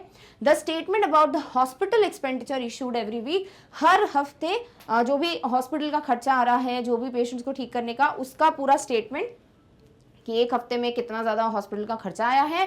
या the list which was issued weekly of persons who died due to plague. तो मैंने आपको बोला मोर्टेलिटी डेथ से रिलेटेड है, बिल मैंने बोला जो पूरा लिस्ट है, और वीक है तो हफ्ते भर। तो हफ्ते भर का जो भी लिस्ट होता था जिसमें कितने लोगों की डेथ हुई है प्लेग की वजह से, वो मेंशन करते थे। तो ये आपका असली मीनिंग है। तो क्या हो जाएगा भैया answer? Option D, this is the correct meaning of this particular line. Easy? Okay, चलिए आगे बढ़ते हैं।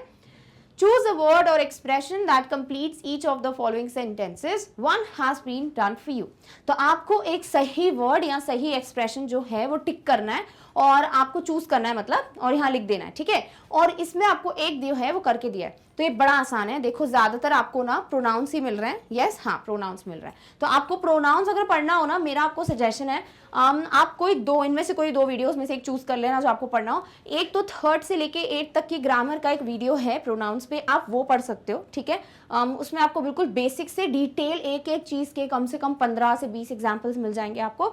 आप वो देख सकते हो जो स्वाति मैम पढ़ाते हैं, ठीक है। या फिर आपके पास एक और ऑप्शन है, अगर आपको लगता है कि आपको प्रोनाउंस पता है बट आपको जल्दी जल्दी से रिवाइज करना है, तो फिर आप ना ओलंपियाड का एक वीडियो है नाउन्स एंड प्रोनाउंस के नाम से, उसमें जाके प्रोनाउन वाला पार्ट देख लेना, ठीक है। तो क्या करोगे, नाउन्स एंड प्रोनाउंस का ओलंपियाड का इंट्रोडक्शन वीडियो 9th 10th कोई भी उठा लेना एक वीडियो, और वो देख लेना। तो इससे आपको प्रोनाउंस और क्लियर हो जाएंगे। समझ आ गया? क्योंकि वो थोड़ा 15-20 मिनट का टॉपिक है, अब मैं उसको यहाँ पर पढ़ाऊँ, इससे अच्छा वो वीडियो देख लेना। डन? ओके, चलिए अब समझते हैं।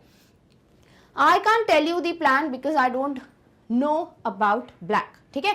मैं तुम्हें प्लान के बारे में कुछ नहीं बता सकती क्योंकि मुझे उसके बारे में कुछ पता ही नहीं है, ठीक है। तो जब हम बात किसकी कर रहे हैं, आई don't know about what, so I don't know about the plan, right? क्योंकि सेंटेंसेस में कुछ भी चीज रिपीट करने का कोई मतलब नहीं होता. फॉर एग्जाम्पल अगर मैं बोलूं कि क्या बोलूं मैं, जाओ ऐसा बोलते हैं, जैसे कि मैं ये बोलूं कि Kavita is a very great cook, Kavita prepared a very delicious lunch for me. समझ आया मैंने क्या बोला? कि कविता बहुत अच्छी कुक है और कविता ने मेरे लिए लंच प्रिपेयर किया. अभी इस चीज को बार बार आप कविता कविता नाम रिपीट करोगे, बहुत अजीब नहीं लगेगा? इससे अच्छा पता आप क्या बोल सकते हो? आप बोल सकते हो कविता इज अ ग्रेट कुक या वेरी ग्रेट कुक, जो भी मैंने बोला था वो पूरा का पूरा. She cooked a delicious lunch for मी. तो बार बार कविता कविता कविता रिपीट करने से अच्छा आप कविता की जगह जो नाउन है एक वर्ड यूज कर सकते हो जो प्रोनाउन कहलाता है, सर्वनाम कहलाता है, और जो है शी. ठीक है? उसी तरीके से जैसे मैं बोलूं कि Raju is a great person, Raju donates in charity. ठीक है? तो बार बार राजू राजू बोलने से क्या है, बहुत अजीब नहीं लग रहा सेंटेंस? क्या लिख सकते हो कि Raju is a great person, he donates in charity. तो वही चीज है जो आपको करनी है. आप ना ऐसे ही लिखो कि जिसमें आप प्रोनाउंस का यूज कर सको, तो इससे थोड़ा क्या हो जाएगा ना, बेटर हो जाएगा वो. तो वही चीज यहाँ दी हुई है. आपको क्या लिखना है यहाँ पर कि आई don't know about the plan. तो रिपीट करने से अच्छा क्या करो, कुछ ऐसा लिखो जो प्लान के बारे में बात करे. पहला दिया हुआ है हिम. तो भैया हिम जब लिखते जब यहाँ कोई लड़के की बात हो रही होती है या मेल जेंडर की बात हो रही होती. हर कब लिखते जहां एक फीमेल जेंडर की बात होती है, उसको रिलेट करने के लिए आप हर लिखते हो. नेक्स्ट आता है इट. जब कोई जेंडर की बात कर ही नहीं रहे हो, आप किसी चीज की बात कर रहे हो, थिंग की बात या कोई भी आइडिया की बात कर रहे हो, तो आप जेंडर नहीं बता सकते है ना, तो फिर आप इट बोलेंगे. और देम कब यूज करते हैं, जब थर्ड पर्सन होता है, जैसे दे. जैसे मैं बोलूं मैं, तो आप मैं के लिए क्या बोलोगे, वो. फिर मैं आपको बोलूं आप या तुम, तो उसके लिए भी मैं बोल सकती हूँ वो. फिर उसके बाद मैं आपको बोलूं कि ही. ठीक है? तो ही का क्या हो जाएगा हिम, शी का क्या हो जाएगा हर. पर मैं वही बोलूं वे लोग, तो आप क्या बोलेंगे उसको, देम बोल देंगे, जब आप एक तरीके से सब्जेक्ट नहीं ऑब्जेक्ट की बात कर रहे हैं. ठीक है? मुझे लग रहा है मुझे सब आपको बताने पड़ेगा यहाँ पे. इससे अच्छा प्लीज प्रोनाउन का वीडियो देख लेना, अदरवाइज बहुत ज्यादा कंफ्यूजिंग होने वाला है ये. तो ले दे के प्लान को ना लड़का लड़की ना बहुत सारे लोग बोल रहे हो, ये प्लूरल भी है और ये दे का थर्ड पर्सन है, तो आप क्या यूज करेंगे, इट करेंगे. यही आपको दिया हुआ है. ठीक है? I can't tell you the plan because I don't know about it. दूसरा, one should learn to defend blank against bullies. अब ये जो एक पॉइंट है ना, ये आई थिंक कुछ कॉम्पिटिटिव एग्जाम्स में भी बहुत पूछा जाता था, पता है? अभी मुझे नहीं पता पूछते हैं कि नहीं, बट एसएससी का या कोई तो एक एग्जाम है जिसमें ना ये चीज हमेशा टीचर्स पढ़ाते थे और ये आता भी था कि भाई जब भी सब्जेक्ट वन हो ना, आप हमेशा यहाँ पे वन सेल्फ लिखो. आप कभी भी ऐसे मत लिखो वन को हिमसेल्फ या हर सेल्फ. ठीक है? अब ये बहुत आसान लगता है आपको, बट कुछ सालों पहले ये एक ऐसी चीज थी जो बच्चे बड़ी गलती करते थे, तो ये बहुत पूछा जाता था. ठीक है? तो एक जन को हमेशा ये चीज सीखनी चाहिए कि कैसे अपने आप को जो भी बुली बुली है उससे बचाएं. ठीक है? तो क्या करोगे, अपने आप को यानी वन सेल्फ, सॉरी आंसर हो जाएगा वन सेल्फ. अभी इकट्ठा बताऊंगी. Alright, next. The girls blank were helping you were probably Rahul's friends. जो लड़कियां तुम्हारी मदद कर रही थी वो शायद राहुल की दोस्त थी. ठीक है? तो द गर्ल्स, अब जो मदद कर रही थी, तो जब हम ऐसा बोलते हैं ना कि हम किसी सब्जेक्ट से रिलेट करके बात करते हैं, वहां आप यूज करते हो रिलेटिव प्रोनाउन. क्या यूज करते हो, रिलेटिव प्रोनाउन.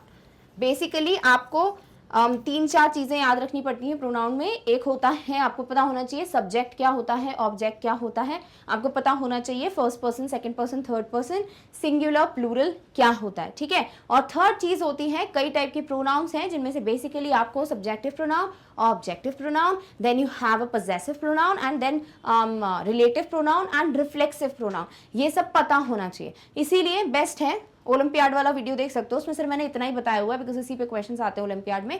तो ये चीज आपको यहाँ रिलेटिव से पूछी गई है.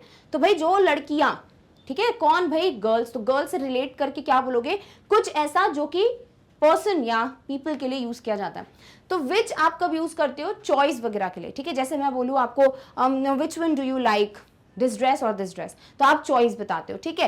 देन उसके बाद होता है हु आप लोगों के लिए यूज करते हो, पर्सन के लिए यूज करते हो.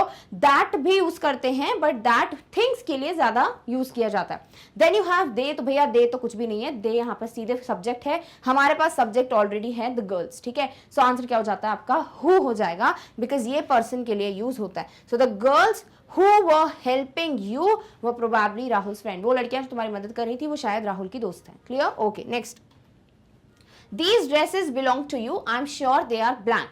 भाई ये जो ड्रेसेस हैं वो तुम्हारी हैं, I am sure they are yours, yours with apostrophe theirs. तो भाई ये जो देयर्स है वो दे के लिए होता, ठीक है, ये कहलाता है पजेसिव प्रोनाउन। समझ आया, एक रिलेटिव पढ़ा आपने, एक ऑब्जेक्टिव पढ़ लिया, अब ये क्या है, पजेसिव प्रोनाउन। तो भाई जब हम बोलते हैं तुम्हारा है या मेरा है तो हम पजेसिव ओनरशिप बताते हैं। अब उस ओनरशिप में आपको बस देखना होता है कि आप यूज कैसे करोगे। तो क्या दिया हुआ है, I am sure they are yours होगा, क्यों, क्योंकि यू का यूज किया है कि ये ड्रेसेस तुम्हारी हैं तो पक्का ये ड्रेसेस तुम्हारी होंगी। समझ आ रहा है, तो इधर तुम्हारी जो है ना वो आपको योर्स यूज करना है, आगे आपका आंसर।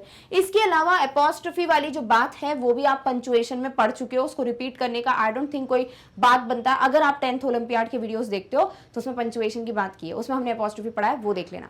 नेक्स्ट है the fire caused serious blank to the group of houses. आग लग जाने की वजह से क्या हुआ भैया, डैमेज हुआ है ना। इंजरी नहीं होती है, जो घर होते हैं घर को चोट नहीं लगती है, घर जो है वो पूरी तरीके से तबाह हो जाता है। समझ आ रहा है, तो डैमेज होता है, इंजरी हमको होती है जो चोट लगती है। तो ये तो गया।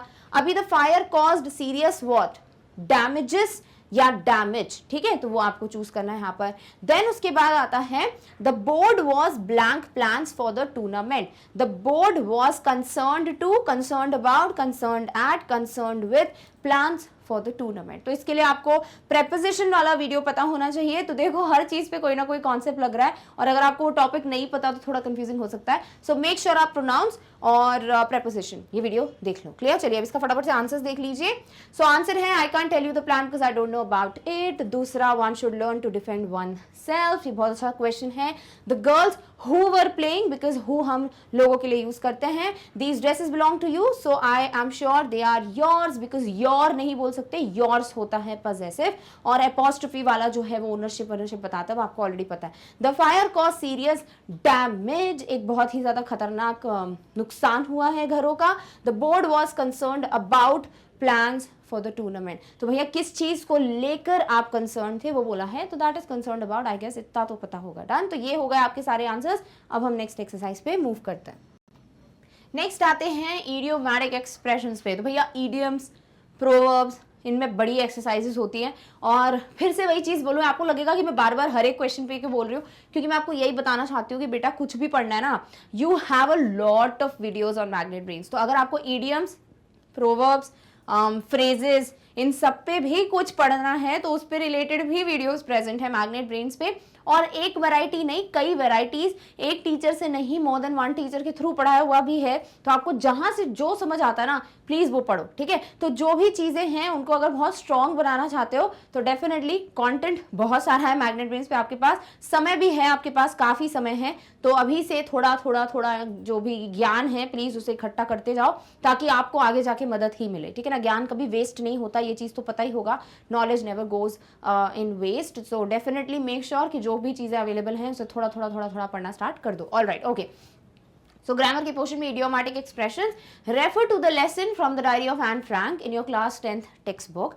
There are some idiomatic expressions in the text. For example, आपको कुछ idiomatic expressions दिए हुए हैं, जैसे पहला, our entire class is quacking in its boots. तो ये कहानी कब की है, अगर चैप्टर पढ़ के आए हो तो पता होगा कि एन फ्रैंक जो है वो एक इंसिडेंट बता रही है जब उनकी क्लासरूम में सारे बच्चे टेंशन में, और सब बच्चे they are quaking in their boots. इसका मतलब सब बहुत ज़्यादा स्ट्रेस में हैं, टेंशन है, उनको नर्वस हैं। क्यों? क्योंकि इन लोगों का एक मीटिंग के बाद रिजल्ट आने वाला है कि कितने बच्चे हैं जिनको पास किया जाएगा, नेक्स्ट क्लास में प्रमोट किया जाएगा, कितने बच्चे हैं जिनको वापस से उस क्लास को रिपीट करना पड़ेगा, ठीक है। तो ये चीज़ क्या है, क्वैक इन वंस बूट, ये एक ईडियम है। इसका मतलब टू ट्रेम्बल विथ फियर और नर्वसनेस। तो आपको पता होगा स्कूल में ना जब हमारे पीछे वाली बेंच पे जो भी बैठे होते हैं तो किसी किसी की आदत होती है ना, वो बार बार एक पैर हिलाता रहता है, ऐसे बार बार पैर हिलाएगा, बार बार पैर हिलाएगा। कुछ लोगों को बड़ी इरिटेशन होती है, उनमें से मैं हूँ, तो हम सीधे सीधे बोल देते हैं ये don't shake your legs, right. तो इस चीज़ को अगर कोई पर्सन इसीलिए कर रहा है क्योंकि वो बहुत टेंशन में है, उसे बड़ी घबराहट हो रही है कि पता नहीं क्या होगा, बापरे क्या रिजल्ट आएगा, तो the person would what would he do is he would quack in his boots, right. इसका मतलब कांपना या तो डर से या नर्वसनेस से, ठीक है। दूसरा, until then we keep telling each other not to lose heart। तो होता क्या है कि यहाँ पर एन का कहना है कि भैया बहुत सारे बच्चे हैं जो 1/4 आई थिंक क्लास है जो डमी से भरी पड़ी है, स्टूपिड बच्चे हैं, और मेरे हिसाब से तो इनको वापस रख देना चाहिए, बट आप टीचर्स का कभी कुछ नहीं कह सकते हो, और सब वेट कर रहे थे। बट तब तक हम सबको कह रहे थे कि प्लीज डोंट लूज हार्ट, अभी दिल मत खो देना, इसका लिटरल मीनिंग है, बट इसका मतलब ये नहीं होता।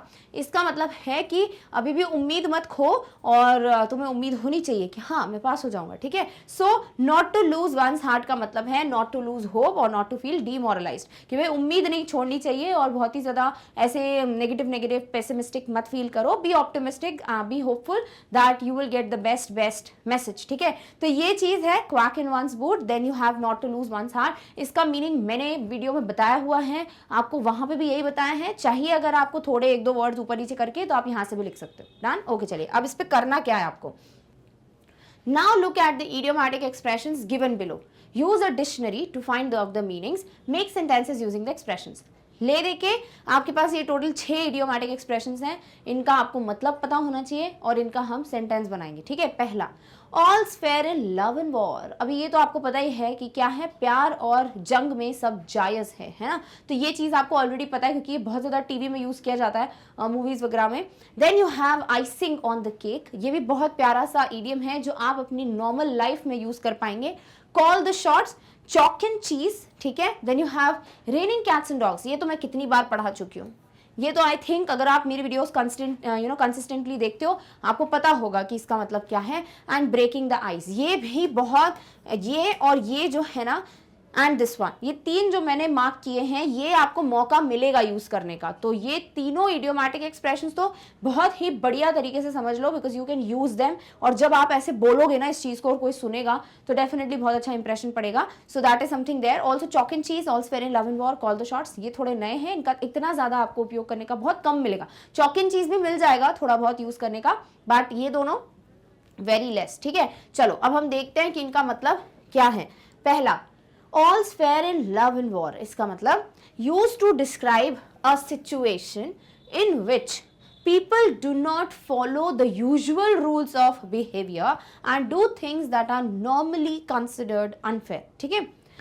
जैसे आपको पता है कि कोई चीज का एथिकल तरीका करने का ये है, ठीक है, पर आपको लगता है कि वो चीज मैं करूंगा अगर फॉलो तो भैया बहुत टाइम आ जाएगा रिजल्ट आने में, क्यों ना मैं ये थोड़ा सा टेढ़ा सा रास्ता चूज करके कर लूं, जो नहीं करना चाहिए, ठीक है। अब आपसे किसी ने पूछा कि भैया ये क्या है, why you don't know that this is not something जो रूल्स में है, you are breaking the rules etcetera etcetera, तो you can be come on dude, everything is fair in love and war, तो चलता है, ठीक है। तो यहाँ पर इसका मतलब है कि कभी किसी सिचुएशन में अगर आप कोई ऐसा तरीका यूज कर रहे हो जो रूल्स के हिसाब से सही नहीं है और आप जो है ये बोल रहे हैं कि नॉर्मली अनफेयर है बट मुझे अभी ये करना पड़ेगा, तो आप कह सकते हो all's fair in love and war, but make sure ऐसा आप कभी ना करें। फॉर एग्जाम्पल, या I ruined his science project but so what, I want to win and all's fair in love and war. यानी कि यहाँ पर लिखा हुआ है कि हाँ मैंने उसके साइंस के प्रोजेक्ट को खराब कर दिया तो उससे क्या फर्क पड़ता है, क्योंकि मुझे जीतना था और वैसे भी everything is fair in love and war, अब ये वॉर था और मैंने जो कुछ भी किया वो सही है, जो कि बहुत गलत है, बट इसको यूज कैसे करते हैं इसीलिए मैंने ये बताया हुआ है। डन, चलिए next, icing on the cake, ये भी बहुत बढ़िया है। एन अट्रैक्टिव बट इनएसेंशियल एडिशन और इनहांसमेंट। जैसे सपोज फॉर एग्जांपल आप ना बहुत देर से वेट कर रहे थे कि आपको कोई बहुत अच्छी जगह पे रहना है, ठीक है, बट आपको चलेगा, मतलब आपको अब जिस सिटी पे रह रहे हो वो भी चलेगा, आपको कोई फर्क पड़ता नहीं है, बट आपको चाहिए था कि मेरी सैलरी बढ़ जाए, दैट्स इट। तो आपके जॉब में प्रमोशन हुआ, सैलरी का इंक्रीमेंट हुआ, बट हुआ क्या ना, उसकी वजह से इंक्रीमेंट तो हो गया बट लेटर ऑन आपको एक जगह पर शिफ्ट भी कर दिया गया, ठीक है। तो आपके लिए सैलरी का बढ़ना वॉज वेरी नाइस, आपको ऐसा था कि वाह मेरी जो इच्छा है पूरी हो गई, और आपको शिफ्ट किया तो आपसे लोगों ने बोला तुम्हें बड़ी खुशी हो रही होगी, तो आपने बोला नहीं नहीं ऐसा कुछ नहीं है, यहाँ रहूँ वहाँ रहूँ एक ही बात है, अच्छी बात है वो, बट ऐसा कुछ नहीं कि नहीं होता तो मेरे को कुछ बहुत बड़ी प्रॉब्लम होती। तो ये क्या है, एक चीज़ बहुत अच्छी है, आपको आपकी सैलरी बढ़ गई बट अब आपको एक ट्रांसफर भी मिल गया है जो आपके लिए ओके चीज़ है, आप बुरा भी नहीं मान रहे हो अच्छा भी नहीं मान रहे हो, तो वो एक एक्स्ट्रा चीज़ है जो मिल गई है बट इतनी एसेंशियल नहीं थी।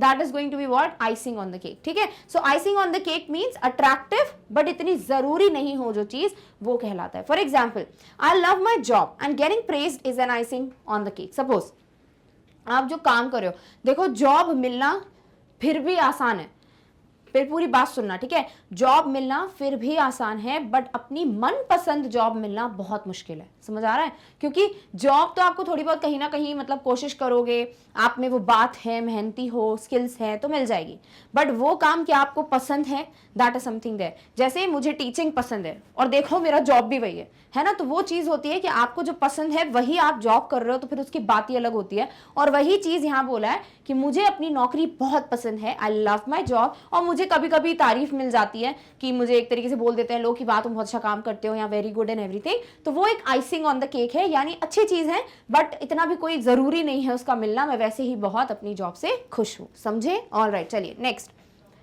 नेक्स्ट है कॉल द शॉट्स। अभी कॉल द शॉट्स का मतलब वो नहीं है जो आप सोच रहे हो, इसका मतलब है to be in the position of being able to make the decisions that will influence a situation. यानी कि आप जो है उस वक्त उस पोजिशन में हो कि आप डिसीजंस ले सकते हैं जिसकी वजह से वो सिचुएशन बहुत काफी हद तक चेंज हो सकती है। For example, the directors call the shots and nothing happens without their से सो। यानी कि डायरेक्टर्स ने ऐसी पोजीशन में थे वो कि वो डिसीजन ले सकते थे और वो सिचुएशन को बहुत अच्छे से चेंज कर सकते थे, तो the directors call the shots कि भैया उन्होंने डिसीजन लेने का देखा, वो उस पोजीशन में थे, बट कुछ भी नहीं हुआ ऐसा, so and nothing happens without their से सो, बट उन्होंने जो जो बोला वो ऐसा कुछ भी नहीं हुआ। Clear, okay. Next, chalk and cheese, completely different from each other. अभी होता है ना, जैसे एक ही घर में अगर आप बात करो, जैसे दो बच्चे, ठीक है, अभी दोनों बच्चे एक ही घर के हैं तो कुछ तो सिमिलैरिटी होनी चाहिए ना, एक तो कोई चीज मिलनी चाहिए, बट अगर आपको दिखता है कि दोनों बिल्कुल विपरीत हैं एक दूसरे के, बिल्कुल अलग, तो आप कह सकते हो एक चौक है तो एक चीज है, ठीक है। So my sons are like chalk and cheese, one love sports and the other loves singing. अभी एक है जिसको स्पोर्ट्स एक्टिविटीज जो भी है WWF ऐसा सब कुछ पसंद है, मतलब बहुत ही रफ एंड टफ चीज है, और एक है जिसको सिंगिंग पसंद है कि मतलब मुझे नॉर्मल क्लासिकल सिंगिंग करनी है, बहुत काम है, कंपोज्ड है, ठीक है। तो वो ये क्या बोल रहे हैं, मेरे दोनों बेटे जो हैं बिल्कुल चॉक एंड चीज हैं, एक दूसरे से बिल्कुल विपरीत है। एक को रफ एंड टफ बिल्कुल स्पोर्ट्स एक्टिविटीज सब पसंद है, और दूसरा जो मेरा बेटा है बड़ा शांत है, उसे सिर्फ सिंगिंग करना पसंद है। Clear, okay. चलिए next, raining cats and dogs. तो ये मैं बहुत बार बता चुकी हूँ, फिर से बता रही हूँ, जब बहुत तेज बारिश होती है तो आप कह सकते हो it is raining cats and dogs. जैसे फॉर एग्जाम्पल आपको फोन आता है कि जैसे सपोज आप किसी सिटी में रहते हो जहाँ बारिश बहुत ज़्यादा होती है, और आपको एक सिटी से कॉल आता है जहाँ बारिश बहुत कम होती है, तो किसी ने आपको बोला कि hey it's your birthday, are you not going out, and you are like come on, I really planned a great day ahead, but how can I go, it's raining cats and dogs. समझ आ रहा है कि भाई किसी ने आपको call किया कि अरे बर्थडे है, बाहर नहीं जा रहे हो, तो आप बोल रहे हैं कि अरे कम ऑन, मैंने प्लान किया था कि मैं बर्थडे बाहर सेलिब्रेट करूंगा, बट इतनी तेज बारिश हो रही है कि मैं कैसे बाहर जाऊं।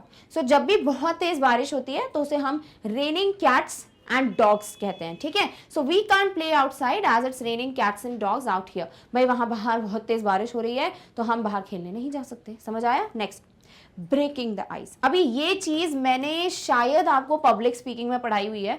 पब्लिक स्पीकिंग का भी वीडियो है एक, जिसमें मैंने आपको ये सिखाया है कि आप स्टेज फियर को दूर कैसे कर सकते हैं, और आप कितने भी लोग हों सामने कैसे उनसे बात कर सकते हो, है ना, बिना डरे। तो ब्रेकिंग द आइस उसका एक बहुत बड़ा पॉइंटर होता है जो आप अभी से फॉलो कर सकते हो। जैसे कई बार होता है कि हम ना जैसे बाहर घूमने जाते हैं दोस्तों के साथ, या हम कभी अपनी फैमिली फंक्शन में जाते हैं, वेडिंग में जाते हैं, तो हमेशा ना दो टाइप के बच्चे होते हैं। एक होता है जो हमेशा चुपचाप बैठा रहता है, आप उससे कुछ बात भी करो तो वो शर्माता रहेगा, कुछ नहीं बोलेगा, बहुत ही ज्यादा शाय, नर्वस, इंट्रोवर्ट, है ना, अपने अपने में रहना, बैठा रहेगा चुपचाप, हाँ ठीक है नमस्ते नमस्ते कर लिया, दैट्स इट। एक बच्चा होगा जो बहुत एक्टिव होगा, खुद आके बात करेगा आपसे, और कैसे हैं आप, मैं आपके लिए कुछ खाने को लेकर आऊं, ऐसे करके। तो आप खुद बताओ, दोनों बच्चे अच्छे हैं, बट कौन है जिससे आप बहुत ज्यादा कंफर्टेबल हो जाते हो, कौन है जिसका एक इंप्रेशन आपके दिमाग पे एकदम से स्ट्राइक करता है, छाप छूट जाती है आपके ऊपर, भले आप उनसे बाद में मिलो ना मिलो, बट आपको वो पर्सन याद रह जाता है। वो होता है ये पर्सन जो खुद ब खुद इनिशिएट करता है कॉन्वर्सेशन, जो खुद ब खुद बात करने की कोशिश करता है, शर्माता नहीं है, इंट्रोवर्ट नहीं है, राइट। वही चीज यहाँ बताइए। तो जैसे अगर आप कभी भी कॉन्वर्सेशन स्टार्ट करने की कोशिश करते हो, है ना, तो आपने इनिशिएट किया अगर, तो आप क्या कर रहे हो, you will break the ice. भाई सब चुप हैं, कोई बात ही नहीं कर रहा, तो किसी को तो बोलना पड़ेगा ना, तो जो बोलेगा ना, इनिशिएट करेगा, उससे बोलेंगे कि पर्सन जो है वो आइस ब्रेक कर रहा है, ठीक है। सो do or say something to relieve tension or get conversation going in a strange situation or when strangers meet, तो जब आप किसी को जानते नहीं हो और आप सब लोग मिल रहे हैं, या फिर सिचुएशन बहुत टेंशन वाली है, सब डरे हुए हैं, बट आप जो है थोड़ा कोशिश कर रहे हैं लाइट अप करने की, आप बात करने की कोशिश कर रहे हो, स्टार्ट कर रहे हो, इनिशिएट कर रहे हो, that is what is breaking the ice. For example, she helps break the ice when I am interviewing. Suppose जैसे आप इंटरव्यू ले रहे हो, ठीक है, आप एचआर हो. अभी ऐसा होता है मैक्सिमम जो कंपनीज होती हैं उसमें आपको ना हमेशा 2 लोग तो मिलेंगे ही मिलेंगे, मिनिमम 2 लोग जो आपका इंटरव्यू ले रहे होते हैं. एक होता है जो कि शायद नोट डाउन कर रहा होता है कि आप क्या बोल रहे हो, या फिर एक होते हैं जो आपसे पूछते रहते हैं, एक होता है जो आपकी बॉडी लैंग्वेज टेस्ट कर रहा होता है. ये सच में होता है, ठीक है. या फिर कभी कभी आपको 3 से 4 लोग बैठे हुए मिल जाएंगे जिसमें से एक कुछ नहीं बोलेगा क्योंकि उनको रखा इसलिए जाता है because they are going to test your body language. आप डरे हुए तो नहीं हो, आप ऐसे से बार बार ऐसे हाथ वाथ तो नहीं नीचे कर रहे हो, सब देखते हैं वो, ठीक है. आप कैसे आए अंदर गेट से, आपने गेट बंद कैसे किया, क्या आपने परमिशन ली, कि आप सीधे ढक से बिल्कुल ऐसे बैंग करके चले गए दरवाजा, तो ये सारी चीजें चेक की जाती हैं. समझ आया. तो बॉडी लैंग्वेज बड़ी इंपॉर्टेंट है, इस पे भी एक वीडियो बनाऊंगी बहुत ही जल्द, तो डेफिनेटली स्टे ट्यून्ड. इसके अलावा यहाँ पे क्या बोला है कि भाई वो जब भी मैं इंटरव्यू करता हूं तो डेफिनेटली ये जो है पर्सन वो हेल्प करता है to break the ice, because मुझे समझ नहीं आता कहाँ से स्टार्ट करूं, तो वो पर्सन स्टार्ट करता है. तो यही चीज होती है कि कभी भी कॉन्वर्जेशन में अगर आप इनिशिएट कर सकते हो, ये बहुत अच्छी क्वालिटी है. So you should definitely break the ice. Done. Okay, चलिए आगे बढ़ते हैं. नेक्स्ट है filling the blanks using the contracted forms of the verbs one has been done for you. ये थोड़ा ना क्वेश्चन टैग्स टाइप का क्वेश्चन है, और ऑल्सो ये जो है आपका शॉर्ट फॉर्म है जो हम एपोस्ट्रोफी से बनाते हैं, हम नहीं बनाते कॉन्ट्रैक्शन. इस पे भी मैंने कई वीडियोस बनाए हुए हैं, ठीक है. तो कॉन्ट्रैक्शन वाला जो वर्ड होता है उसको हम क्या करते हैं, हम छोटू बनाते कैसे हैं, जैसे कि यहां लिखा हुआ है कैन नॉट, ठीक है. जैसे लिखा हुआ है वॉज नॉट, और क्या लिखूं, इट इज, ठीक है. अभी इसको ना छोटू करना है, तो क्या करते हैं हम, कैन नॉट को हम लिख देते हैं कांट, एपोस्ट्रोफी टी, ठीक है. होता ये कैन नॉट ही है बट पढ़ते कांट है. Then you have was not, इसको छोटा बना के क्या लिख देते हो, वॉजंट. और वैसे ही इट इज हो जाता है तो आप लिख देते हो इट्स. जैसे डू नॉट को लिखते हो डोंट, डज नॉट को लिखते हो डजंट, है ना. तो तब हम जब छोटू फॉर्म बनाते हैं, कॉन्ट्रैक्टेड फॉर्म बनाते हैं, तो आप हमेशा एपोस्ट्रोफी का उपयोग देखोगे. ये जो दिख रहा है ना छोटू सा, ये एपोस्ट्रोफी है, यहाँ देखो एपोस्ट्रोफी है, यहाँ पे भी एपोस्ट्रोफी है. तो ये चीज पंचुएशन में पढ़ाई हुई है कि एपोस्ट्रोफी की मदद से आप क्या करते हो, इसको कॉन्ट्रैक्ट कर देते हो. समझ आया. अब यही सारी चीजें हैं जो आप यहाँ पर देखोगे और आपको वही यूज करना है. बहुत आसान एक्सरसाइज है. जैसे this is a beautiful flower, ये बहुत ही खूबसूरत फूल है. इज नॉट इट, यानी क्या ये खूबसूरत फूल नहीं है. तो ये चीज ना क्वेश्चन टैग्स में भी पढ़ेंगे. अगर आपको कोई भी इंटरेस्ट है इसको प्रैक्टिस करने का, तो अभी आई थिंक इस वीक में या नेक्स्ट वीक में आपको जो है बहुत जल्दी क्वेश्चन टैग्स पे वीडियो मिलेगा ओलंपियाड में, तो आप वहां से भी प्रैक्टिस कर सकते हो इसकी. सो क्या दिया हुआ है, इज नॉट इट, तो आपको इज नॉट को छोटू बनाना है. तो हम क्या करते हैं, इजंट करते हैं, यानी ओ हटाकर एपोस्ट्रोफी और इनको जोड़ देते हैं. तो ISN apostrophe T, isn't it, ठीक है. तो आपने कभी नहीं सुना होगा कि कोई ऐसे बोलेगा कि hey this looks good, isn't is not it, ऐसा कभी नहीं बोलते. देखा मेरे मुंह से निकल भी नहीं रहा था. हम सीधे बोलते हैं इजंट इट, ठीक है. It is raining outside, isn't it. तो इस तरीके से हम इजंट इट का मतलब इज नॉट इट, कि इट इज नॉट. समझ रहे हो यहाँ पे, देखो कंफ्यूज मत होना. इट इज नॉट करके सेंटेंस बनता है. इसका क्वेश्चन बनाना हो तो क्या करते हो, कितनी बार बताया हुआ है, जो भी हेल्पिंग वर्ब है उसे शिफ्ट कर दो और क्वेश्चन मार्क लगा दो. तो क्या हो जाएगा, देखो इज इट नॉट. बट क्योंकि ये नॉट है तो हम लिख देते हैं इज नॉट इट, और इसको जोड़ने के लिए हम बनाएंगे इजंट इट. समझ आया. तो ये चीज है कि हम कुछ कुछ कॉन्ट्रैक्टेड फॉर्म्स यूज करते हैं क्योंकि वो बड़े अच्छे लगते हैं. डू नॉट से अच्छा हमें डोंट लगता है, डज नॉट से डजंट लगता है, कैन नॉट से कांट लगता है, तो वही आप यूज करते हैं. चलो दूसरा देखते हैं. You should not eat so much, तुम्हें इतना ज्यादा खाना नहीं चाहिए. You blank eat so much. अब क्या करना है इसमें, ये जो नॉट वाला है इसी को छोटा बना दो, ठीक है. तो shouldn't. Then you have, they have written the story, blank written the story, ठीक है. तो they have को छोटा करना है, तो अभी देखेंगे आप क्या करेंगे। जैसे नॉट के लिए आप ओ हटा के अपॉस्ट्रोफी लगा के जोड़ देते हो, वैसे ही हैव में HA हटा के अपॉस्ट्रोफी लगा के VE लिख देते हो। सो दे अपॉस्ट्रोफी VE पढ़ोगे दे हैव, और ऐसे कई बार चैप्टर्स में आता है। Next, let us go watch a movie. अभी हम बोलते ही नहीं है आजकल कि हे लेट अस गो, हम बोलते हैं लेट्स गो, है ना। तो लेट्स क्या होता है, लेट अस, तो क्या हो जाता है, यू हटाओ अपॉस्ट्रोफी लगाओ, लेट अस का let's, so let's go watch a movie. He did not play tennis, तो ही प्ले टेनिस, तो डिड नॉट को लिखना है, तो डिड नॉट को डिडंट पढ़ते हैं, वैसे ज्यादातर डिड नॉट यूज करते हैं बट डिडंट हो जाता है। सो क्या करोगे, नॉट है तो सीधे ओ हटाओ अपॉस्ट्रोफी लगाओ जोड़ डालो, so didn't. Then you have I could not find my friend in the crowd, I blank find my friend in the crowd, मैं अपने फ्रेंड को इतनी भीड़ में नहीं ढूंढ पा रही थी। अब यहां कुड नॉट को क्या लिखोगे, कैन नॉट को क्या लिख रहे थे, कांट, कुड नॉट को क्या लिखोगे, कुडंट, तो ओ हटा के अपॉस्ट्रोफी पूरा जोड़ दो। नेक्स्ट आ जाओ, हेयर इज योर डॉग, ये रहा तुम्हारा dog, blank your bag, here is your bag, मुझे बैग भी डॉग दिख रहा है, वाह। So here is your bag, blank your bag, तो हेयर इज है, छोटा कैसे करोगे, हेयर्स, आई हटाओ अपॉस्ट्रोफी लगाओ, so here is your bag, here is your table, here is your classroom, ऐसा सुना होगा आपने, अपने हेयर इज बहुत कम हो गया। देन है आई वुड गाइड हिम, और यहां आपको करना है आई वुड को छोटा, ठीक है। ये थोड़ा इंटरेस्टिंग हो जाता है बिकॉज हम जब आई अपॉस्ट्रोफी डी लिखते हैं हम आई हैड भी पढ़ते हैं उसको, ठीक है। Then you have they are not rich, they blank rich, तो यहाँ आर नॉट है, क्या करोगे, आर नॉट को अपॉस्ट्रोफी हटाओ ओ का आरंट बना दो, सो दे आरंट रिच। तो इस तरीके से आपके छोटे छोटे फॉर्म्स, नॉट वाले बड़े इजी हैं, हैव वाले भी हो गया, वी लगाना है, और रही बात आपकी कुड वाली, वुड वाली, वो सब चीजें भी आप सीख गए हो। क्लियर, चलिए अब इसके फटाफट से सारे आंसर्स फिर से देखते हैं। तो फटाफट से सारे आंसर्स देख लो। You should not eat so much, तो शुड नॉट का बन गया शुडंट, ठीक है। तो ले देके करना क्या है, जो भी नॉट आए उसको सीधे ओ को ड्रॉप करो, अपॉस्ट्रोफी टी लगाओ और इसे मर्ज कर दो विद द वर्ड, तो शुड नॉट हो गया shouldn't, easy. Alright, next question, they have written the story, they have, but कैसे लिखते हो, ये जो HA है उसमें से आप ये पूरा ड्रॉप करके अपॉस्ट्रोफी लगा दो, तो ये हो गया दे हैव में अपॉस्ट्रोफी VE। लेट्स गो, तो कुछ नहीं, यू हटाओ, लेट्स बन गया। He did not play tennis, did not में फिर नॉट है तो भैया ओ हटा के अपॉस्ट्रोफी लगाना है, डिडंट, बट इसको एक साथ लिखना, अलग अलग मत लिखना। Then you have could not, तो कुडंट, क्योंकि नॉट है तो ओ हटा के अपॉस्ट्रोफी लगाना है। हेयर इज है तो हेयर्स करना है, जैसे लेट्स किया वैसे हेयर्स हो गया। Then you have I would, तो ये देखो ID लिखा है, अब इसको आई हैड भी पढ़ते हैं, तो डिपेंड्स आपको क्या दिया हुआ है। देन यू हैव, जैसे आई हैड गाइड नहीं हो सकता ना, तो डेफिनेटली आई वुड गाइड होगा। दे आर नॉट रिच, तो आर नॉट आरंट, समझ आया। तो ये कुछ छोटे फॉर्म्स हैं, कॉन्ट्रैक्टेड फॉर्म्स हैं, I hope you loved them, done. Alright, चलिए नेक्स्ट मूव करते हैं टू द थर्ड एक्सरसाइज।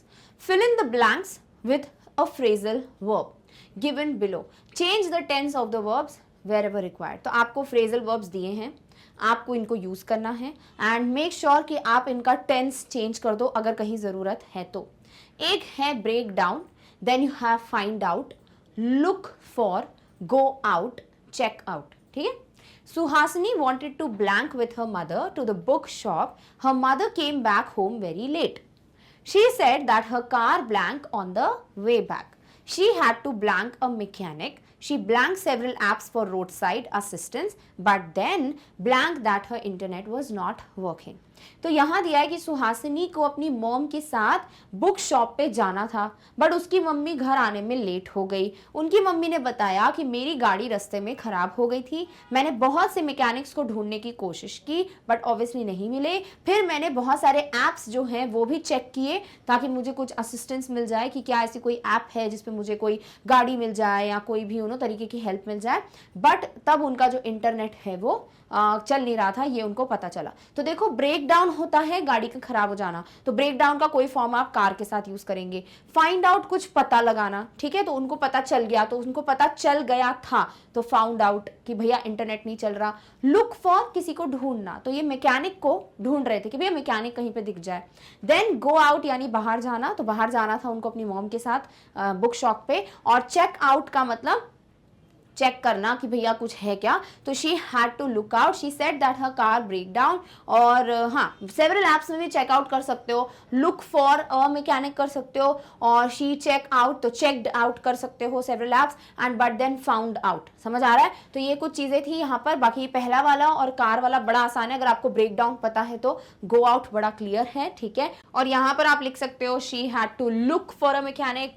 फिर एप्स में आप चेक वेक करोगे तो शी चेक्ड सेवरल एप्स और चेकड आउट सेवरल एप्स, और but then blank that her internet was not working, पर पता चला, सो बट फाउंड आउट। ठीक है, चलिए अब देखते हैं सारे टेंसेस के साथ किसको कैसे लिखोगे।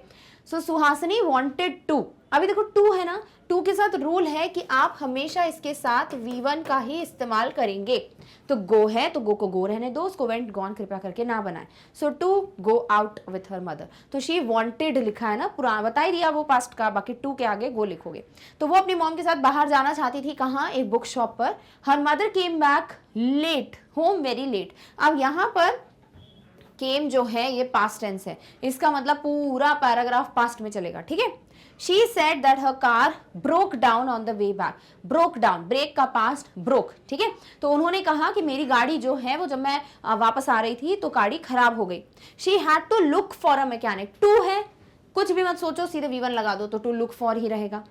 शी चेकड आउट, उसने बहुत सारे बहुत सारे ऐप्स जो है वो चेक किए, तो उनकी मॉम ने बहुत सारे ऐप्स को चेक किया था, तो चेकड आउट। और देन फाउंड आउट, फिर उनको पता लगा कि इंटरनेट तो चल ही नहीं रहा, तो फाइंड का पास्ट हो जाएगा ना, कि पहले पता चला उनको, तो found out that her internet was not working. समझ आया? तो क्योंकि ये पूरा पास्ट में है, that's why we make sure that कि हम सब कुछ पास्ट में यूज करें। ऑल्सो बिकॉज दो जगह पे टू लिखा है, टू के आगे हम V1 के अलावा और कोई वर्ब फॉर्म नहीं यूज कर सकते, इसीलिए to go and to look. Done? Okay. अगला है read this quote from Max Muller, there are errors in the text. यहाँ पे कुछ गलतियां हैं, ठीक है। Find out the errors and write the correct word in the space provided. अब इसका जो प्रीवियस सेशन था, आपके जो सीनियर्स हैं, एक साल सीनियर्स, उनके एग्जाम में error spotting, error detection type का कुछ आ रहा था, ठीक है। दे वर टू मच टेंस्ड कि भैया एरर के क्वेश्चन कैसे सॉल्व करें। एरर के क्वेश्चन सॉल्व करने के लिए आपको सारी चीज़ों का नॉलेज होना चाहिए। सारी चीज़ें इन द सेंस आपको पूरा ग्रामर पता होना चाहिए, कि जैसे अगर आप टेंस की बात कर रहे हो तो कहाँ पर हैज़ आएगा, कहाँ हैड, कहाँ पर वॉज ING, कहाँ वर ING। अगर टेंस नहीं है, रिपोर्टेड स्पीच है, तो कैसे कन्वर्ट करते हैं। पैसिव वॉइस है तो भैया कैसे में बनाओगे। फिर उसके बाद प्रेपोजिशंस है, नाउन्स हैं, प्रोनाउंस हैं, यू हैव स्पेलिंग्स, ठीक है। तो ये सब चीज़ें कैसे यूज़ करते हैं ना, वो सब आपको था। होमोनेम्स, होमोफोन्स, तो ये बहुत सारी चीज़ें हैं जो मिलजुल के आपको एरर स्पॉटिंग में मदद करती हैं। तो इसीलिए सारे टॉपिक्स प्रैक्टिस कर लो, क्या पता आपको एरर स्पॉटिंग आए, फिर आप भी ऐसे बोलते रहो कि हमको एरर स्पॉटिंग करा दो, एरर स्पॉटिंग करा दो, फिर एट दी एंड ना आपको सारे टॉपिक्स पढ़ना बहुत मुश्किल हो जाता है। तो मेक श्योर आप सारे टॉपिक्स की अभी से प्रैक्टिस करते रहो। Clear? So if I was asked under what sky the human mind, अब होगा क्या ना, जिसके भी आगे ये डैशेस लगे हुए हैं ना, आपको उसी लाइन में एरर ढूंढना है। सपोज मान लेते हैं यहाँ पर ह्यूमन में एरर है, तो आप यहाँ लिख देंगे जो सही वर्ड यहाँ आएगा। फिर अगले पे पढ़ेंगे हैज से लेके गिव्स के बीच में कुछ एरर है, वो आप यहाँ लिखेंगे। समझ आया? चलिए पढ़ते हैं, फिर एरर्स देखेंगे। If I was asked under what sky the human mind blank, देखो यहाँ पर बोला है इफ, अगर। तो देखो जनरली हमें पता है कि आपके सामने अगर आए हो और आपको चूज करना है वॉज और वर के बीच में, आप हमेशा वॉज का सिलेक्शन करेंगे कि आई वॉज होता है। जैसे आई एम होता है, आई इज, आई आर नहीं होता, वैसे ही आई वॉज होता है। बट एक कंडीशन है जिसमें आई वर हो जाता है। कैसे? जब ये कंडीशन में कुछ भी विश या डिजायर या हाइपोथेटिकल सिचुएशन हो, अगर मैं देश का प्रधानमंत्री होता तो तब आप आई वॉज यूज नहीं कर सकते, आप वर लगाएंगे। तो जब भी इफ वाले सेंटेंसेस आते ना कि ऐसा अगर होता तो जैसे if I was the president ना बोलकर आप बोलते if I were the president. समझ आया? तो जब आप कुछ ऐसा सोच रहे होते हो कि काश ऐसा होता तो, अगर ऐसा होता तो आप यूज करते हैं वर को इन प्लेस ऑफ वॉज, ठीक है। सो देख लीजिए वही चीज। तो यहां आपको क्या दिया हुआ है, इफ आई वॉज, अगर मैं होता तो वॉज नहीं होगा, क्या लिख दोगे, वर लिख दोगे। चलो अभी लिखते नहीं है, डिस्कस करते हैं, फिर मैं आगे बताई दूंगी आपको। सो if I were asked under what sky the human mind, अभी व्हाट स्काई बोला है, ठीक है, तो आप विच मत बोल देना, आपके पास चॉइस नहीं है स्काई की, बट व्हाट बोल सकते हो। So if I were asked under what sky the human mind blank has most fully developed some for its choicest gifts. तो has most fully developed some for its choices gifts, some for होता है कि सम of होगा, है ना, तो for ना लिख के ऑफ लिख देते हैं हम। Most fully developed some of its choicest gifts. Next है blank has most deeply pondered on the greatest problem. कभी पॉन्डर्ड ऑन नहीं बोलते हम, पॉन्डर्ड ओवर बोलते हैं या पॉन्डर्ड अपॉन बोलते हैं, ठीक है, तो वो चीज आप चेंज कर देंगे। On the greatest problems dash of life and has find solutions of some of them which. Has find कुछ नहीं होता, हैज है तो V3 लगाओगे, है ना, प्रेजेंट परफेक्ट टेंस, तो हैज फाउंड हो जाएगा, has found solutions. Blank well deserve the attention even of them who have. अभी even of them who have, तो ये जो दिया है ना, इवन ऑफ देम नहीं बोलोगे, आप कुछ सब्जेक्ट चूज करोगे फिर उससे रिलेट कर रहे हो आप, ठीक है। Then you have studied Plato and Kant, I should pointed to India. वैसे यहां भी डैश लगाना चाहिए, point to India. Clear, okay. चलिए अब देख लो यहाँ पे क्या एरर्स हैं। So and if I were to, अच्छा अभी और भी है, ठीक है, तो वो भी इधर आ गया, आई शुड पॉइंट है तो वो भी एरर वाला हो जाएगा। And if I were to ask me, देखो यहां दे दिया आपको इफ आई वर, ये सही है, वहां गलत था was. So if I were to ask me from what literature blank we who has been nurtured almost exclusively, क्या दिया हुआ है, and if I were to ask me, ठीक है, तो मी नहीं बोलते हो आप कभी भी ऑब्जेक्ट में। अगर मैं अपने आप से पूछता तो आप बोलेंगे माई सेल्फ। जब भी सब्जेक्ट और ऑब्जेक्ट सेम होता है आप रिफ्लेक्सिव प्रोनाउन यूज करते हो, ठीक है। तो जैसे आपने बात किया कि इफ आई, और मुझे ही अपने आप से पूछना है, ऑब्जेक्ट भी मैं ही हूं, तो माई सेल्फ यूज होगा, ठीक है। So if I were to ask myself from what literature we who has been, we है तो हु हैव होना चाहिए, बिकॉज हु वी की बात कर रहा है तो हु हैव बीन, ठीक है, क्योंकि यहाँ पर वी है तो भाई प्लूरल कुछ चाहिए रहेगा ना आपको, तो हैज नहीं लिख सकते हो आप, डन, क्योंकि हैज सिंगुलर है।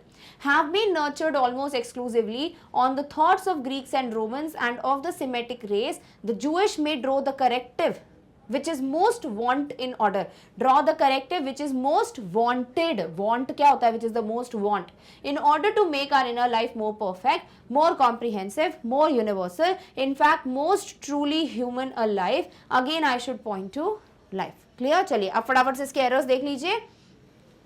आपने लिखा है इफ आई वॉज, तो क्या हो जाना चाहिए इफ आई वर। अगर आप चाहें तो हम यहाँ लिख सकते हैं, वैसे बहुत हौच पौच हो जाएगा, ठीक है लिख लेते हैं। सो ये हो जाएगा इफ आई वर, ठीक है।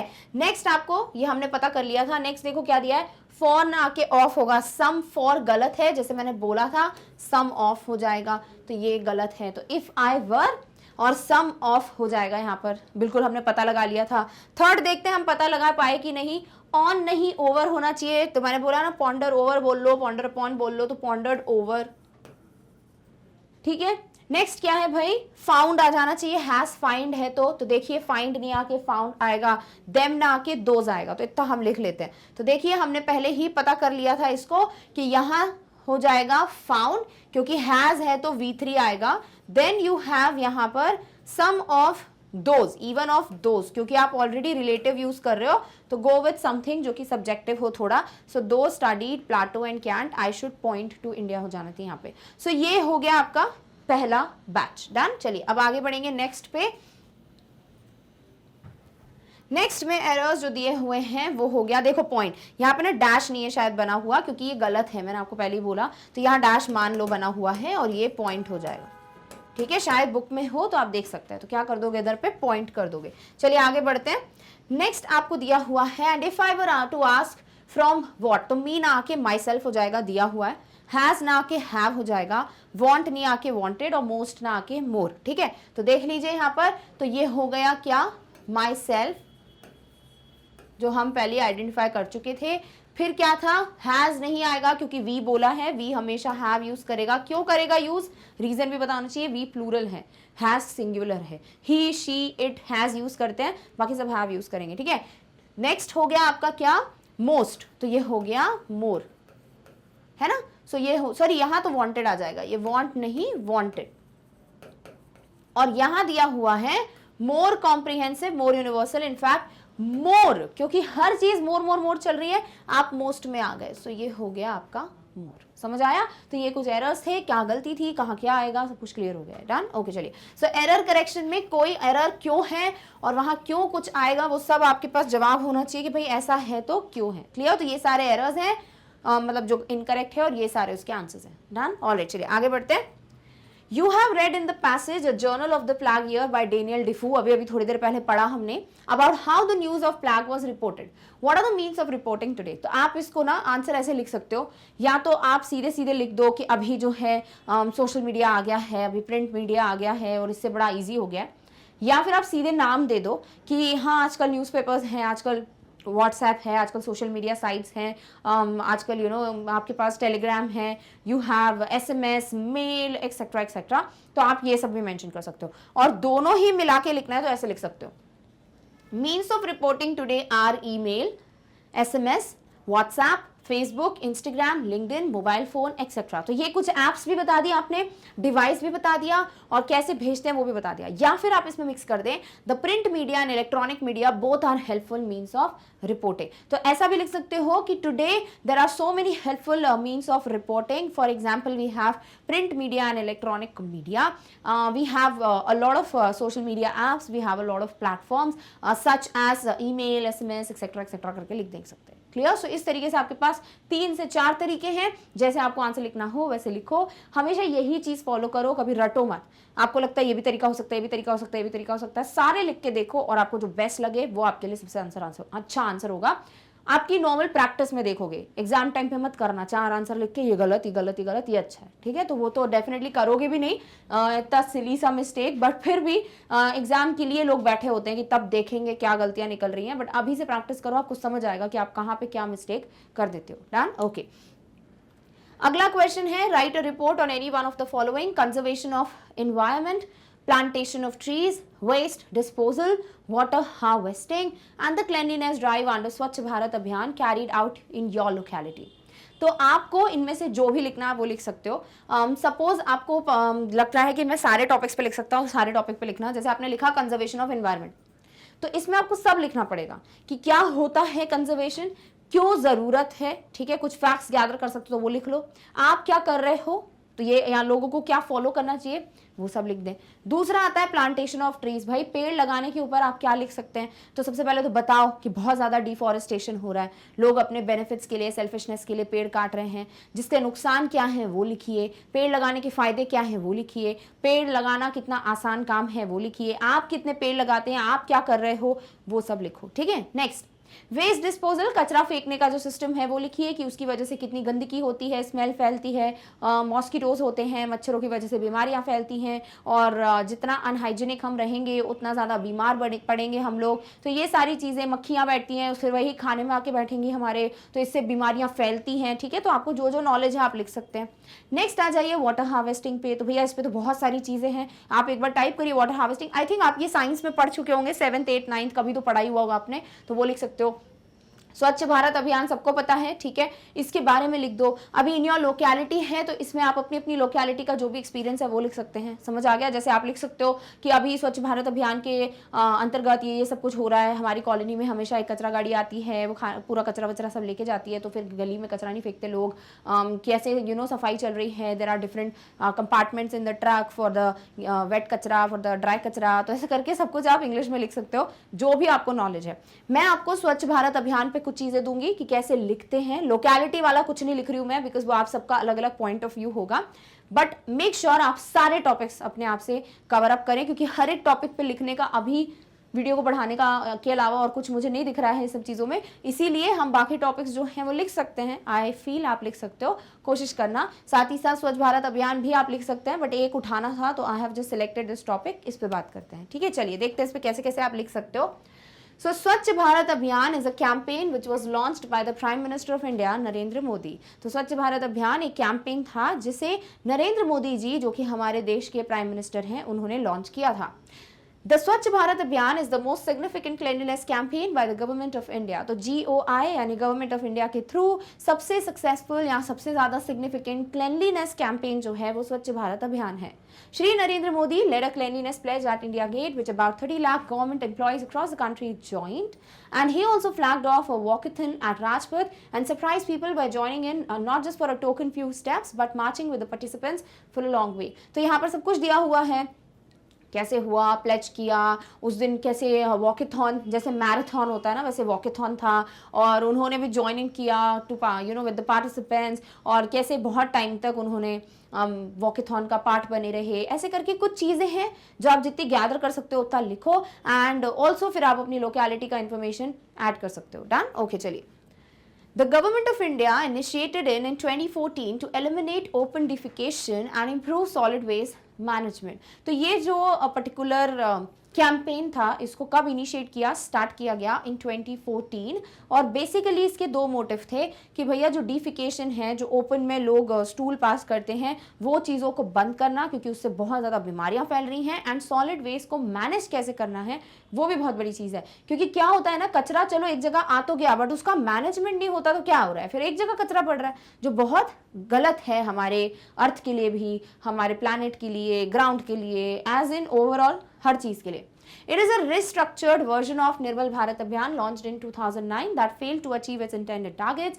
Phase 1 of the Swachh Bharat mission lasted till October 2019. Phase 2 is being implemented between 2021 and 24-25. तो इसके भी phases हैं, वो भी आप लिख सकते हैं। To help cement the work of Phase 1, the mission aimed to achieve an open defecation free India by 2 October 2019, the 150th anniversary of birth of Mahatma Gandhi, through construction of toilets. An estimated 89.9 million toilets were built in this period. The second phase of the mission aims to sustain the open defecation free status and improve the management of solid and liquid waste while also working on improve the lives of sanitation workers. तो sanitation में जो काम करते हैं, open defecation, toilets का construction, ये सब चीज़ें इसके ऑब्जेक्टिव्स हैं या इनको फुलफिल किया गया है, और फेजेस रहे हैं। इतनी इन्फॉर्मेशन क्या लिखना ज़रूरी है, बिल्कुल भी नहीं, but I just wanted to give you facts जिससे आप अपनी रिसर्च करो, अपना ज्ञान बढ़ाओ, और फिर उसको तोड़ मरोड़ के जोड़ कर कैसे आप लिख सकते हो वो लिखो, ठीक है। क्योंकि ये एक ऐसा टॉपिक है जिसमें फैक्ट्स हैं, बाकी सब में तो आप थोड़े बहुत फैक्ट्स लिखकर